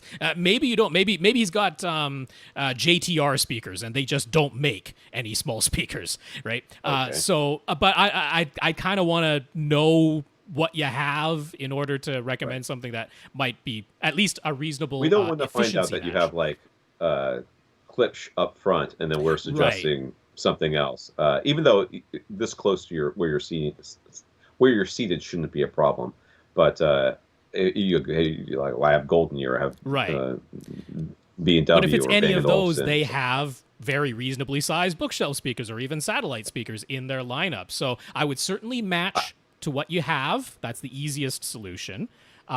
If it's something like JTR where they only have gigantic speakers, well, then you have insanely efficient speakers, and you'll have to match it with something like a Klipsch. You'll want something that's also insanely efficient if that's what you already have. If you just want something that's a super safe, gonna play very nicely with just about any reasonable speaker, like some SVS Prime bookshelves or Prime satellites, you really can't go wrong with those. With just NHT Super Zeros would be, if you're looking for super small, those are pretty. Yeah, if you're looking for very small, then you could definitely do the the Satanic Cross thing. That would be, you could definitely do those. You know what I'm thinking would be cool if you do a regular cross, Mm-hmm. and then you put like wires hanging down on little platforms, right? And then it becomes like the Right. justice thing, back and forth, and then you can It's a like, scale ooh, I hanging want down. to. That's right, and then you could hook some sort of D-box thing up to it, right? So that one speaker goes up when it's supposed to go up, and one speaker goes. That would be awesome. Speaker stands. So I was watching a show. It's like an architectural digest, like YouTube channel that they're showing on Hulu, and it's all about these insanely expensive homes for sale in like Beverly Mm-hmm. Hills and the Hamptons and all these other places, Las Vegas, and they're showing their every single one has got a movie theater. I'm like, got a movie theater? What do you want? What you got? What you got better than what I got? And the one guy sitting there, he's like, man, this is state of the art, blah blah blah. He's like, we've got these seats, and they even like react to the movie. They like move around. I'm like, you've got D-box seats. Yep. He goes, I don't know what they're called. I'm like, come on. I bet he also has a whole bunch of speakers in his ceiling, including his front speakers. I'm sure he does. Yes, you never see a speaker in these Nope. places. It's very very sad. Levi heard about us from the HT guys, R and Braden, and he's been listening to AV Rant ever since. Yeah, Hooray. we like the HT guys. Mm-hmm. Levi recently rearranged his living room, which included moving the location of his subwoofer, so he figured he should rerun his auto setup with his Marantz SR7010, but he has no idea where he put the Odyssey microphone. Amazon accessories for less are both sold out, with no indication of when they'll get more in stock, and eBay listings vary from about $40 up to about $60, and some $60. That mic's like It's eBay. It's like 25 cents tops. He isn't keen to spend that much, especially since he just knows he'll end up finding the darn thing right after spending money on a replacement. So does it have to be a genuine Odyssey mic, or will any decent mic work and allow him to rerun, or at least to run his auto setup? I can't believe you can't just call Denon or Marantz or Odyssey, or somebody's got to have them. I mean, they got to have You can, B-stock or except something. that directly from them, they ask for $75. Are you kidding I am me? not kidding you. At least that's what it was a couple of you years could go ago. to accessories for less, buy a new receiver, and just throw the receiver away and keep the mic. That's still going to be more than that, but so I mean the microphone that you want for the model of receiver that you have for the past let's see, ever since 20. I better not say the date because I might have it wrong, but for the past number of years, they've all used the same microphone. It is the ACM1H. There is both a white version, so it'll have a W at the end, or a black version that'll have a B at the end, but it's the ACM1H. There did used to be a model of microphone called the ACM1, and you don't want that for receiver as recent as the SR7010. You want the ACM1H. Now, Odyssey has answered this question directly. You do need to get an Odyssey microphone because it is not the world's most accurate microphone, but they have built in compensation for the known inaccuracies of their microphone into their AV receivers. So if you actually use a objectively much more accurate microphone, you won't get accurate results because there is a compensation table built into the AV receiver that is applied no matter what microphone you are connecting. So you need to have the known inaccuracies of the Odyssey microphone and the correct model, which again is the ACM1H in your case. So you absolutely can get them off eBay. The cheapest one I saw was $35. That's better than the $75 of getting it directly from Marantz. So I don't have a better solution than that, but you don't want to just connect any random microphone. I mean, I would go to like forums and stuff, and just literally. There's plenty of people that bought more than one Denon or Marantz. Well, not only that, I mean, if you came to my house, and if you came to my house, I would make you go away. But if I invited you, if you said, "Hey, I need to borrow an Odyssey mic. Can I borrow yours for like a day or a couple of hours?" I'm like, "Yeah, fine. Here, I'm gonna give it to you in a bag. You give it back to me in a bag, and then that'll be fine." I mean, I touch it like once every couple of years. Mm-hmm. That's something I'm worried about getting the COVID from. So yeah, I mean, certainly you can borrow one from somebody. There's got to be somebody around. Go down to you want to get real cheap? Go to Best Buy, buy a receiver, use the mic, take the receiver back. Yeah, that's true. True. You know, and if you want to get real cheap, I mean, if you're like, oh, I don't want to be like that, I don't want to be that guy. Go to their open box section. Just say, does it have the Odyssey mic with it? Yeah. Can I return it if I don't like it? Yeah. I will be back in an hour. There you go. Like, why don't you keep the receiver? I'm just taking the mic. That's what I would do. Daz would like a recommendation for a Bluetooth speaker. Hey, there's some dudes who built their own on this channel. It's like $180. Ask them. He wants to be able to take it out to his patio, so battery power would be best. Water resistance would be a plus, but that's super important. He wants good audio quality. Good luck with that last one. The other key thing that he wants is to be able to sync it up with his Onkyo TXNR 646 receiver so that the same music can be playing inside and out on the patio at the same time. So what do we recommend? What does Onkyo have wireless connectivity-wise? Does it do Bluetooth? So not Bluetooth output. The TXNR 646 can take a Bluetooth input, but it won't output a Bluetooth signal. So that connection thing is something that does need to be addressed. And because there aren't a lot of devices, like if he was playing the music off his phone, there aren't a lot that will send it to two Bluetooth speakers at the same time. You have to choose one or the other. And it is a possibility to do that with some forms of Bluetooth, but most don't do that, where they'll send it to two Bluetooth devices at once. So, assuming that whatever you're inputting into the Onkyo, you're okay outputting of the Zone 2, because it does have Zone 2 pre-outs, you could send the Zone 2 pre-outs into a little Bluetooth transmitter. And now that will send whatever is playing on your Onkyo. You set the Zone 2 to the same source as what the Onkyo is playing, and now it'll come out of your Bluetooth transmitter. I do like the ones from AVRant. There is their AudiCast, which is not expensive, and it is rock solid, and it will actually send the signal to two Bluetooth devices if you want to. But yeah, it just has an auxiliary input and an optical input, so the Zone 2 output can plug right into the AVRant AudiCast and send your Bluetooth signal. So then what Bluetooth speaker? That's the only question now. What do you got, Tom? Oh, okay. So good sound. I mean, good sound is the hard bit.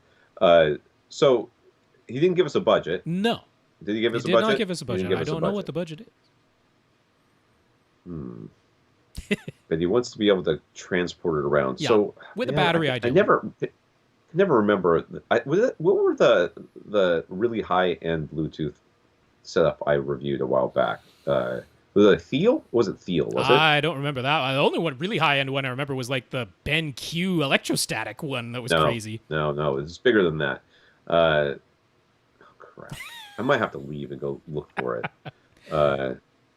But you talk for a second, and I'll. Well, the ones I'm recommending these days, if you're willing to spend $400, I can get behind the Sonos Move. The Sonos Move has a very nice battery life. It comes with a little ring that you sit it on to recharge it, and it does actually accept a Bluetooth signal. So if you want to kind of get into Sonos, this is a way to do that. But you can also just use it as a Bluetooth speaker. It's very rugged. It is, I think it's IP57 rated, so it's water resistant. If it just gets splashed with something, not going to be a problem. And nice long battery life, but it is $400. So a less expensive alternative, in fact, half the price, is Ultimate Ears, their Mega Boom 3. Which has a pretty decent sound quality. It's pretty nice for being out on a patio. It actually has a 20-hour battery life, so it's even longer than the Sonos Move, and extremely rugged. Yeah, this is like IP67 rated, so you can literally drop it into a pool for about half an hour, and it's still fine. I quite like that Mega Boom 3. I think that's a good choice for a Bluetooth speaker. I don't know if Tom's found what he's looking for yet. I haven't. It's but it won't do the thing it's supposed to do. It's supposed to give me a bunch of entries, and it hasn't done it yet. So, give me a second here. I'm back in. It's being weird. Well, how come it won't search like it's supposed to? That I can't tell you. Just hold on a second. Rob, vamp. I'll be right back. Well, I'm not sure. Maybe I I don't really know if I want to move on to the next question, because then we'll have to, you know what? It's fine to double back. People will understand what's going on. So let's start into Eddie, who's actually over in Barcelona. So Eddie was referred to us by someone on Reddit. He's only had the chance to listen to a few episodes of AV Rant so far, but he says he's really enjoying our explanations. So he hopes we might be able to help him out, and I think we will. He just bought a 55-inch LG C10 or CX OLED and an NVIDIA Shield TV Pro. So for audio, he has an old 6.1 channel Yamaha AX630 AV receiver. It has 0 HDMI ports and 1 pair of stand-mounted B&W VM1 speakers. So his room is... It was Thiel. I was right. Well, we'll add that back into Daz's question. I've started it on Eddie. So yeah, Eddie's room is approximately 4 meters by 8 meters, or about 13 feet by 26 feet. And his home theater is taking up the right half of that total space. So I'll send it over to Tom. These renders that I'm going to be showing on YouTube, these are renders. It looks like a real room at first glance, but no, they're renders that were made by his girlfriend. So that's pretty awesome. These look really good. But yeah, it's just pretty much a rectangle going on there, with the theater taking up half of the room. So it's width-wise is the total room. All right. I'm going back to Daz for a second. All right. So Thiel was it's a company I don't normally recommend, because I think that they're mostly overpriced garbage for their speakers or whatever. It's just really, really expensive. But their Aurora Bluetooth speakers are pretty phenomenal. Yeah. They are, as you would expect from an audiophile brand, they are, well built. They are pretty. They are heavy, and they're a little quirky. Don't always make sense. Like, I've never had problems with volume changing as much as I've had with these things. Like, it's like every time the power flicks, it's like I have to reset the volume on them. But there's a smaller version and a bigger version. They're very expensive. But they both sound really good. Okay. They have very good overall sound quality. I'm very pleased with both of them. I've been using them both for a long time, and they seem to be rock solid. So the other one, that the Creative iRoar, is a very good quality one that I would have no problem standing behind. Right. So Eddie's in Barcelona. There's something he asked, and there's some pictures. Okay, so he's looking to upgrade his sound system and try some new speakers. Rob, did you see me come back in the room? You didn't see me come back in the room because you were reading, I did. right? Well, I kind of out of the corner of my eye. Sure. Did you see me try to put my headphones on and slip, and then the headphones smacked me in the nose? I didn't see the smack in the nose. I just saw you struggling with them a bit. Yes, it was very graceful. I'm very impressed with myself, and I'm also like feeling like I'm gonna sneeze in a second here, but whatever. Looking to upgrade sound system, try some new speakers. The first shop he went to was unfortunately an unpleasant experience, as the owner just wanted to rant against any products that are made in China and push him way beyond his €1,000 budget that he would like to stick to. I don't blame you, dude. That's audiophiles. But he found another store with very wide selection of brands, and he gave us a link.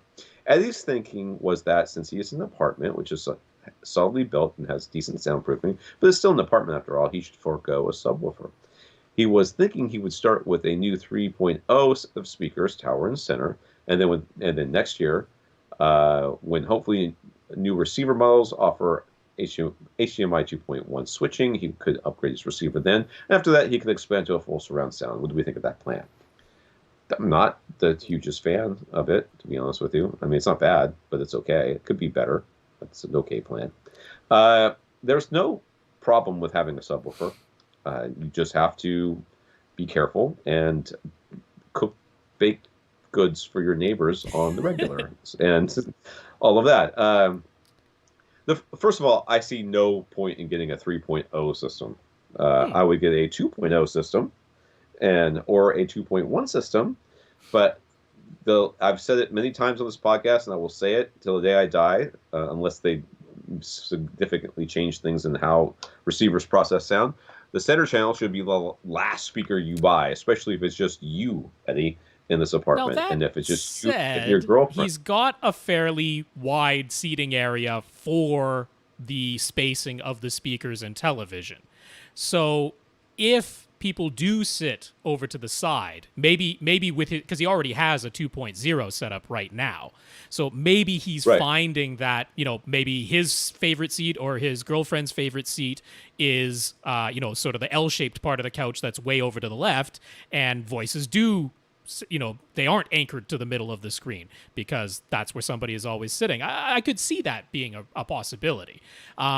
Width of this couch changes dramatically based on which picture you look at. It was a 3D thing, so I just screen captured it. So the geometry is all distorted, but is a little distorted. Gives you an idea. That's right. Gives you an idea of what the sort of room we're dealing with. And again, this is just a render. That, but, I don't know that if I'm on a budget that I'm going to buy a center channel specifically, even for this purpose. Most people, other than maybe yourself, Eddie, don't care. I mean, I just was ranting against my friend who didn't even hook up his nice speakers to his nice receiver because he couldn't be chuffed to reinsert some speaker wire. I mean, the problem was, I rewired everything. The problem was obvious. In the back of his receiver, one wasn't connected. Mm-hmm. It was just kind of like hanging out back there. Now, more than all of the center channel stuff, I want to get into this notion of I'm in an apartment. I don't want to bother my neighbors with bass, so I'm going to forego a subwoofer. That's not how bass works. You are quite possibly more likely to bother your neighbors with the bass that comes out of just a pair of tower speakers because you don't have much choice in the location of where your front, left, and right speakers go. They need to go where front, left, and right speakers go so that, sounds come out of the appropriate locations for front, left, and right speakers. And you are going to be sitting where you're going to be sitting in this setup. It's not like you have a tremendous amount of leeway of where furniture goes in this room size. So you're at the mercy of the acoustics of your room and the positioning of your speakers and couch as to how the bass is going to sound in your room. And you might be sitting in your favorite seat with your speakers positioned correctly, and you're like, I'm just not getting enough bass, so you turn it up, or you ran your auto setup and it boosted the bass output because that's the response that you're getting at your seats. And you end up with this huge, overwhelming hump of bass in some other location of room that causes a resonance, and that gets down to your neighbors, all sorts of bad things. Whereas if you have a subwoofer dedicated to producing the bass in your room, you can do a subwoofer crawl, which is where you put the subwoofer in your favorite seat, and then you take yourself around the room while a bass sweep is playing on repeat out of the subwoofer. You take yourself around the room to all the places where the subwoofer could conceivably go, which thankfully, not being a left or right speaker, you've got choices of where it could go in your room, and you find the best location of subwoofer to seat. Now you switch places, the subwoofer goes in that spot, you go back in your seat, and now you actually have better bass response that doesn't require a potential big hump or resonance, and you're less likely to bother your neighbors that way. Also, make sure that you decouple your subwoofer from the floor. It looks like you have hard surface floors in here. Make sure you have something that decouples the subwoofer, something squishy, not so squishy that it gets compressed, but squishy enough that it acts as a spring below your subwoofer so that you don't get mechanical vibration transmitting energy into the floor. So I'm really in favor. I agree with Tom's. If this is a matter of price and you can either get 3.0 or 2.1, get 2.1. That's the better place to start, and I really want to encourage you to have a subwoofer in your setup because that's actually going to bother your neighbors less. So SVS is available from the store that you linked to. It's they also have Velodyne and they also have Klipsch. So I mean, they have JL Audio as well, but I really expect that'll be much more expensive than you're wanting to pay. So those are three good brands to get a reasonable subwoofer from, three that are available from the store that you're going to be shopping at. So check out some SVS. And I'm looking at the tower speakers because he shows a render with tower speakers. It's not that's a render. Yeah, no, the BMWs that he has are not those. Yeah, I'm looking at this render and I'm thinking, okay, so what does this guy have to spend as far as what does he really have to spend on speakers here? And I don't know what the price of the SVSs are as far as their over over in Spain, it could be a substantially Well, different it's price. showing prices. It's showing prices on this website. Okay. If you click on it. So like I just from a tower speaker, I'm just looking at the tower speakers here, and I kind of click on a couple of brands I know and like. SVS, they sell those there. They sell the prime towers. Those are just over. I think they're just about 1,100 euro. Okay. Boston Acoustics, the A250s are 600 euros. But those are towers. They have. Right? Those are towers, right? We could do a lot cheaper than that too. But I can't get to the subwoofer page because I can't get it to translate again. And I don't know what subwoofer is in Spanish. Well, I mean, coming up in his next question, he's asking with his budget what speakers should he audition, because over on Reddit and just going by some physical sizes and looks and that, he was kind of leaning towards the Polk Signature series, which honestly, I don't mind those, but I definitely want you, since you have a store that you say you can go audition speakers at, I definitely want you to, because they wouldn't be my first choice. I don't have a big problem with the new Polk Signature series, but they wouldn't be my first choice, and they've got a whole bunch of brands available that are speakers I would typically recommend more highly. One I definitely want you to pay attention to is Q Acoustics. They haven't been available in North America that long, but they've been available. They're a UK brand, so they've been available throughout Europe for much longer. Q Acoustics, as far as a value for a very nice neutral with a slightly UK sound. It's got a little bit of that British tuning, but you're coming from B&W, so I'm almost like, I bet you'll kind of, the little bit of familiarity, but slight more leaning towards neutrality that Q Acoustics does. I'm like, I bet it'll be right up your alley, and price-wise, it fits really, really well. But we've already mentioned SVS. They also have Focal, PSB, and Dyne Audio, all of which I can easily recommend, but, prices might make it such. I think the Q Acoustics slide in really nicely on all fronts. The Q Acoustics are not that expensive. That's right. The Focals that at least they have on their website, or they all start like it's the higher end ones. Okay. Yeah, it's the higher end stuff.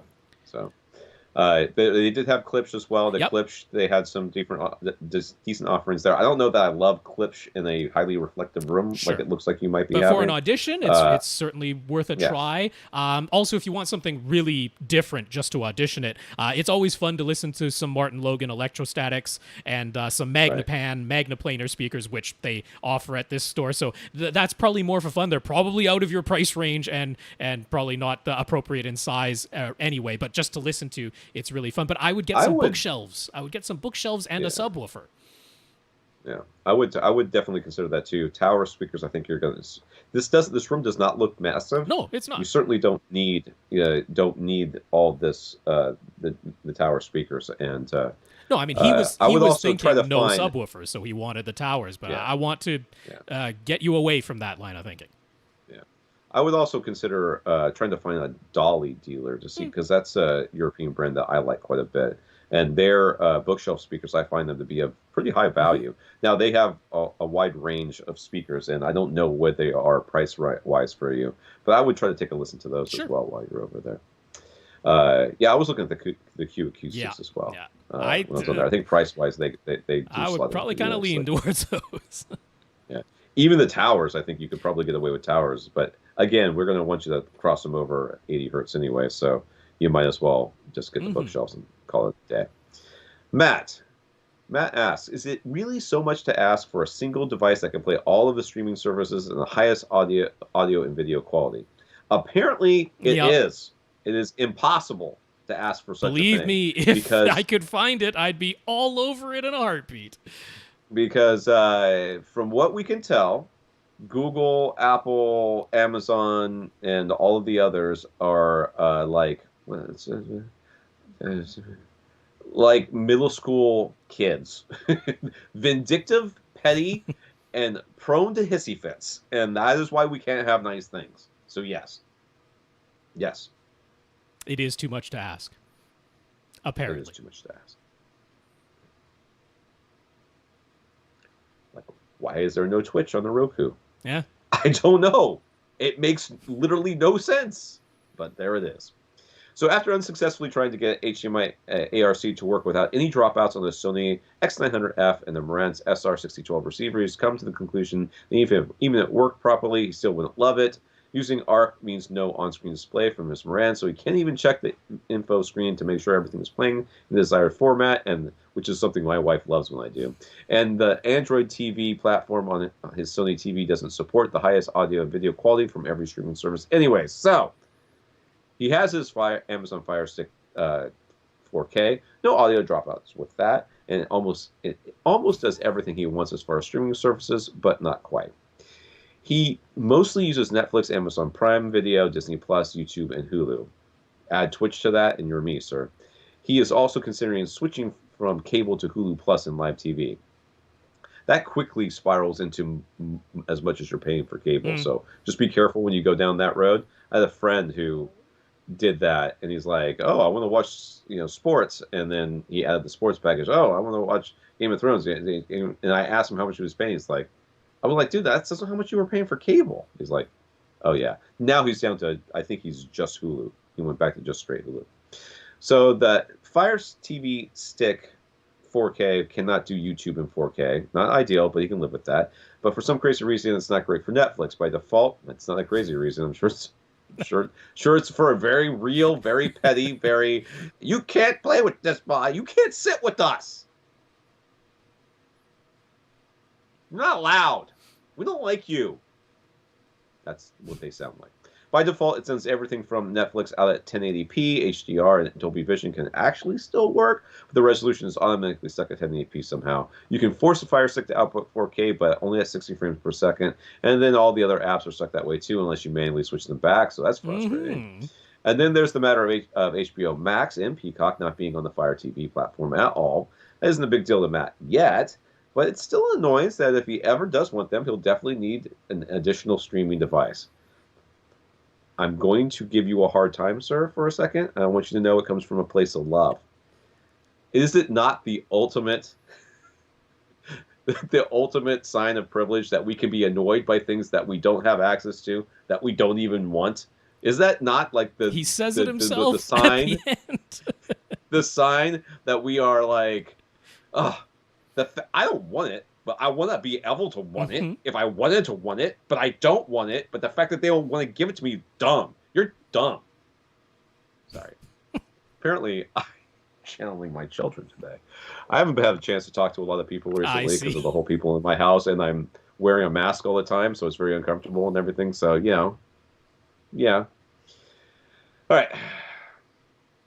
So we looked at Roku, no Dolby Vision support at all, and it's hit or miss from service to service as far as supporting the highest quality. NVIDIA Shield TV doesn't do 4K from Hulu, and Hulu Plus Live TV is limited to 720p. Apple TV 4K doesn't do 5.1 audio from Hulu. So he appreciates how this is definitely a first world problem. That's what I said, but meaner. But it almost feels as if upgrading to a 4K HDR display has mostly led to frustration. Is there one device that can do it all? There is not. But let me tell you something that that many people have told many people over time that has helped all of them. Lower your standards. Okay? Learn to settle. Learn to realize that sometimes you just can't have it all. And sometimes maybe you don't even deserve it. Have you ever thought of that? Maybe the problem isn't the Apple Fire TV 4K Chromecast coup. It's you. You're the problem. I'm in the same boat. That? I wish. So, I mean, since I'm in Canada, I don't even have Hulu. So that one doesn't end up affecting me. Storm United States. You got to go with your AK-47 to the Capitol and tell them to give you 4K. Ooh. Most of the content that is from the services I can't get is available through Crave, and Crave doesn't do 4K or HDR or 5.1 audio. It's 1080p and 2.0 audio. That's what Crave is, but that's how all the HBO content is available to me. No, I mean, I'm in the same boat. What's it like living in the third world country of Canada? Pretty much. I would absolutely love it if there were one device I could count on to give the best quality from all the services, but it just doesn't exist. And it's this crazy hodgepodge. Like, the only external devices that do YouTube in 4K and HDR are the Chromecast Ultra and the PlayStation 4 Pro. That's it. But then the PlayStation So specific. you're like, why? Why those? But like two? the PlayStation 4 You know? Pro doesn't do Atmos from anything, so you wouldn't want to use that as your one box solution. The Chromecast Ultra, it doesn't do Dolby Vision of any kind. So since he wants Dolby Vision from services as well, no, can't get it from that. So that doesn't work. Hulu is best on the Amazon Fire TV 4K, which you already have. It's all of those versions, whether it's the stick or the cube or the regular Amazon Fire TV 4K. Hulu is great on that. It's also very good on the Xbox One S or Xbox One X. Now, I mean, I'm almost looking at like Xbox One S or X. Is that possibly the best choice for covering? Bite your tongue. Well, I mean, the problem is that... How could it possibly be? Well, I mean, the problem is that if you want Atmos, then it always says Atmos, no matter Yes. what the original was. It's hard to tell what Yes. the original stream really was, because your front of your AV receiver will always say Atmos, and then you're relying on the... You want to talk about driving somebody like this Your crazy? Have it always say Atmos That's all right, the time. relying on the built-in upmixing, which seems to be pretty hit or miss. That your built-in. Lord and Savior Bill Gates making sure that your audio is doing the right thing. Like I put my faith in Bill Gates because that's going to work out. So, I mean, Apple TV 4K in general, I mean, Disney Plus, Netflix does a fantastic job with those, but then, like you said, Hulu doesn't support 5.1 audio, and he's a big-time Hulu user. And then for YouTube, they said 4K support is coming to YouTube on the Apple TV 4K with iOS or tvOS 14 when that comes out, but no mention of HDR, so don't really know about that. And then, what was the other service that was mentioned in there? Whatever it is, Peacock. Live TV. Oh, Amazon Prime Video. The Apple TV 4K is not the best Amazon Prime Video box. So there, where again, the Amazon Fire TV 4K is very good for that. So, I mean, if you truly want the best possible formats from each individual service, you kind of end up with, I think, 3 different streaming devices. I think you end up with an Apple TV 4K, an Amazon Fire TV 4K, and a Chromecast Ultra. Because, I mean, strangely, the NVIDIA Shield TV is not the best device for, it's not the best device for YouTube, even though it's Android. It's not the best device for Hulu. So that's 2 out of the 3 that you wanted. Right. Yeah, there's no fantastic Or you solution. just settle. You just go. You kind of go, your Fire TV 4K is close. It's close. Yeah. I know. I'm with you, man. I'm with you. But you know what I hate more than not getting the best possible audio and video? Having to switch devices when the streaming service is on the device I'm currently using. I'd rather not have to switch devices. I happen to switch apps. I want this is what we need. We need a somebody to shove down everybody's throats a interface, or not necessarily app, but like a codec that everyone has to use that supports 5.1 HDR, blah, blah, blah, the whole thing. And everybody has to encode it in the same way, and that's what has to happen. And then there's one player that just grabs it from everybody, and either you have access to it or you don't based on what subscriptions you have. And that will happen exactly never. That is definitely a never. I mean, if you want to complain about it, then think about when you had cable TV. Was it always in, 5.1, high definition? No. And there were shows that they did upconvert. There were shows that they didn't upconvert. There were channels that you could get in high definition, channels you couldn't. Hey, man, I watched PBR for like a year because it was the best high definition stuff I could find at the time. I feel your pain, but it was never perfect. It was never always the best that it could be, and it's always going to be that way. So try watching Buffy on Hulu. And you want to talk about terrible picture quality. My son's like, "What's happening?" I'm like, "I don't know. It's real dark." That's all I can tell you. She's fighting in the dark and it's pixelated. Well, the first season was super low quality film. That's all they could afford, and it was still film at the time. Yeah. So we're on season 2. Bobby. After a lot of research, Bobby has decided against building a boss. Well, we tried that, building the girlfriends. It doesn't work. I don't think building a boss is going to be any better. Oh, I'm sorry. A boss is a baffle open sub shaker platform for his seats. He's undecided as to whether he will go for a butt kicker tactile transducers. That come across some horror stories from them bottoming out. If we were wondering why he wants so much tactile bass, he is indeed coming from the car audio world. Always, man. And along those lines, he had a couple of truck boxes with Scar audio subwoofer drivers in them that he was no longer using. So he brought those into his theater, connected them to his Crown XLS amplifier, and put them a couple inches behind his seats. It's still not as strong as his car audio experience, so he isn't satisfied with that. These particular boxes are less than 3/4 of a cubic feet, 7.75 cubic feet, and the Scar audio drivers are shallow mount. They are not the most powerful, so he's wondering, would getting a couple of larger drivers and building larger boxes for them deliver the kind of tactile bass he is looking for, or do we think butt kickers are the way to go? What do we say about those bottoming out concerns? His pair of SVS PP1000 subs sound good, but they don't deliver car audio sound tactile bass. He's aware he's going to need something like a mini DSP to have tactile transducers and the PB1000s both working together, but he doesn't have a mini DSP yet, so what do we advise? So, I've got a strong feeling on this, but...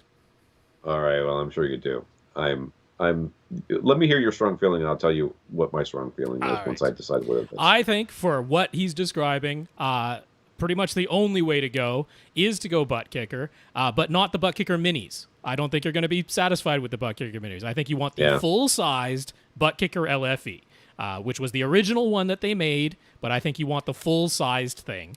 And the issues of them bottoming out, so I mean, it's literally just like a piece of metal cylinder that is suspended in a magnetic field, and that is being jostled back and forth, and it is possible to bottom the thing out. The reason that happens is because people split the subwoofer output from their AV receiver, so the signal is still being sent to the regular subwoofer and to the amplifier that is powering the butt kicker LFE. That is what people do. They Y-split it, and that signal has been equalized with cuts and boosts that are appropriate for your actual subwoofer that is making audible sound. You do not want an equalized signal being sent to the butt kicker. The butt kicker should be getting a linear like low frequency signal being sent to it with no equalization applied to it. You absolutely do not want that. Also, some people make the mistake of, I want bass that goes all the way down to single digits, and a butt kicker LFE is not designed for it to go down to single digits. It can go down to about 12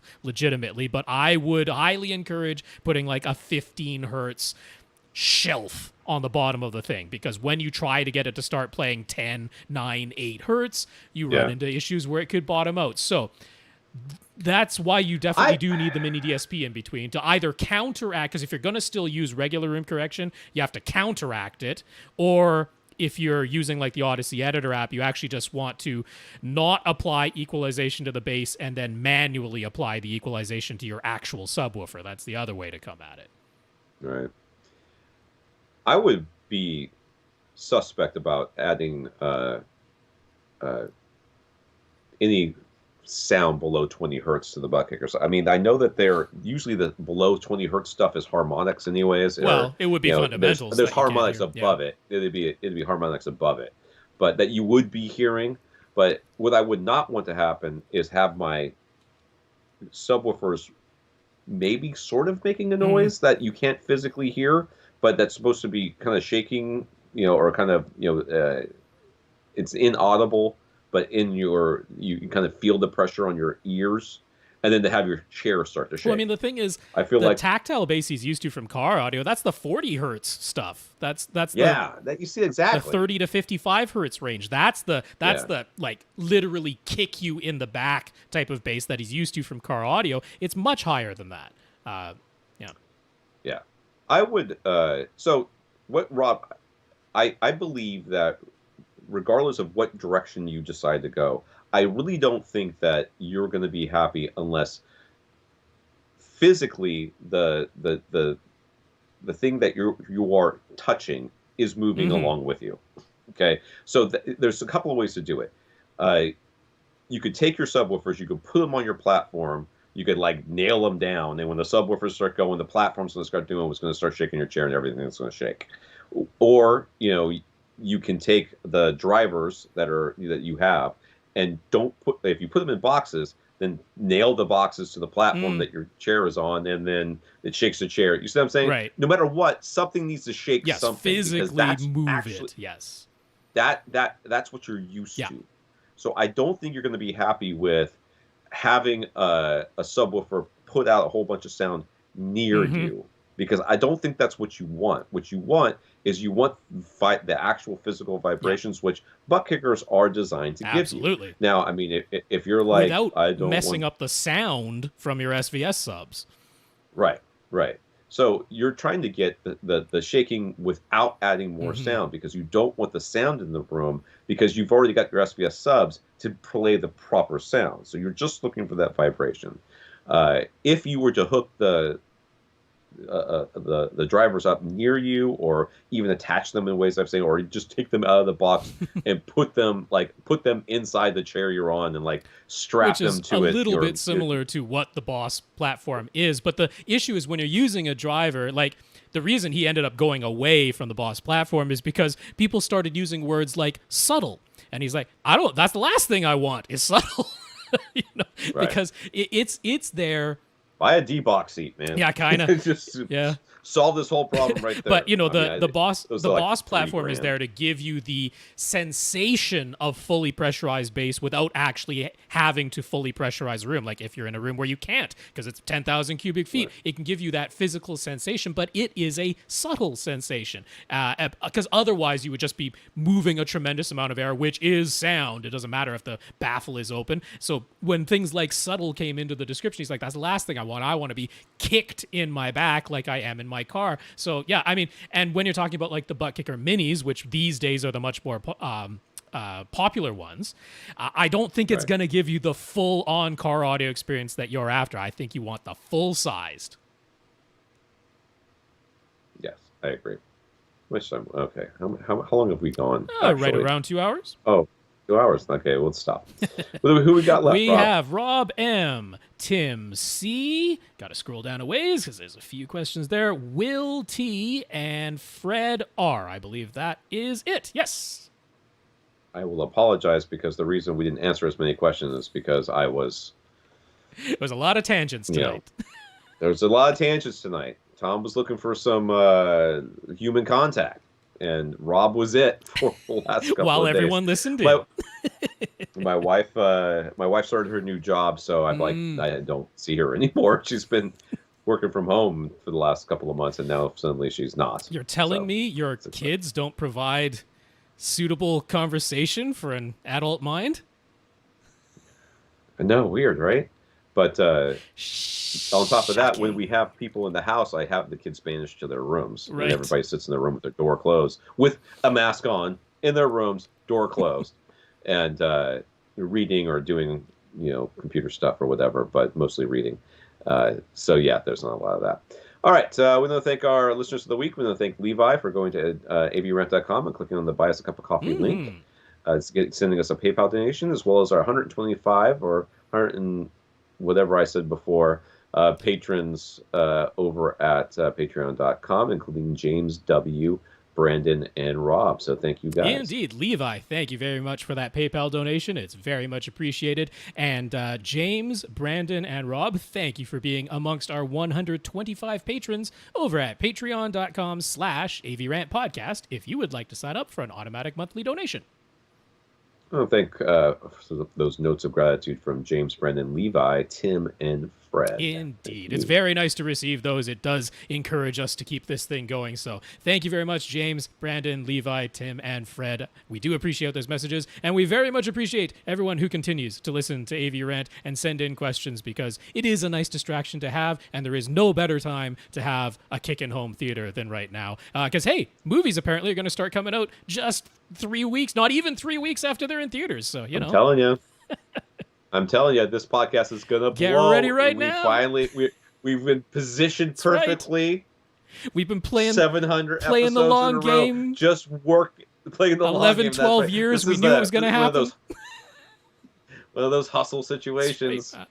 We're ready. We're going to explode. We're going to be on the radio talking to people. How did you guys How'd you guys know that we would need you so bad? Oh, well, we just knew. That's right. You guys came out of nowhere. Yeah, 700 episodes. We came out of nowhere. Shut up, Terry Gross. All right. For AV Rant, I'm Tom Andry. And I'm Rob H. Now stay in and listen to something.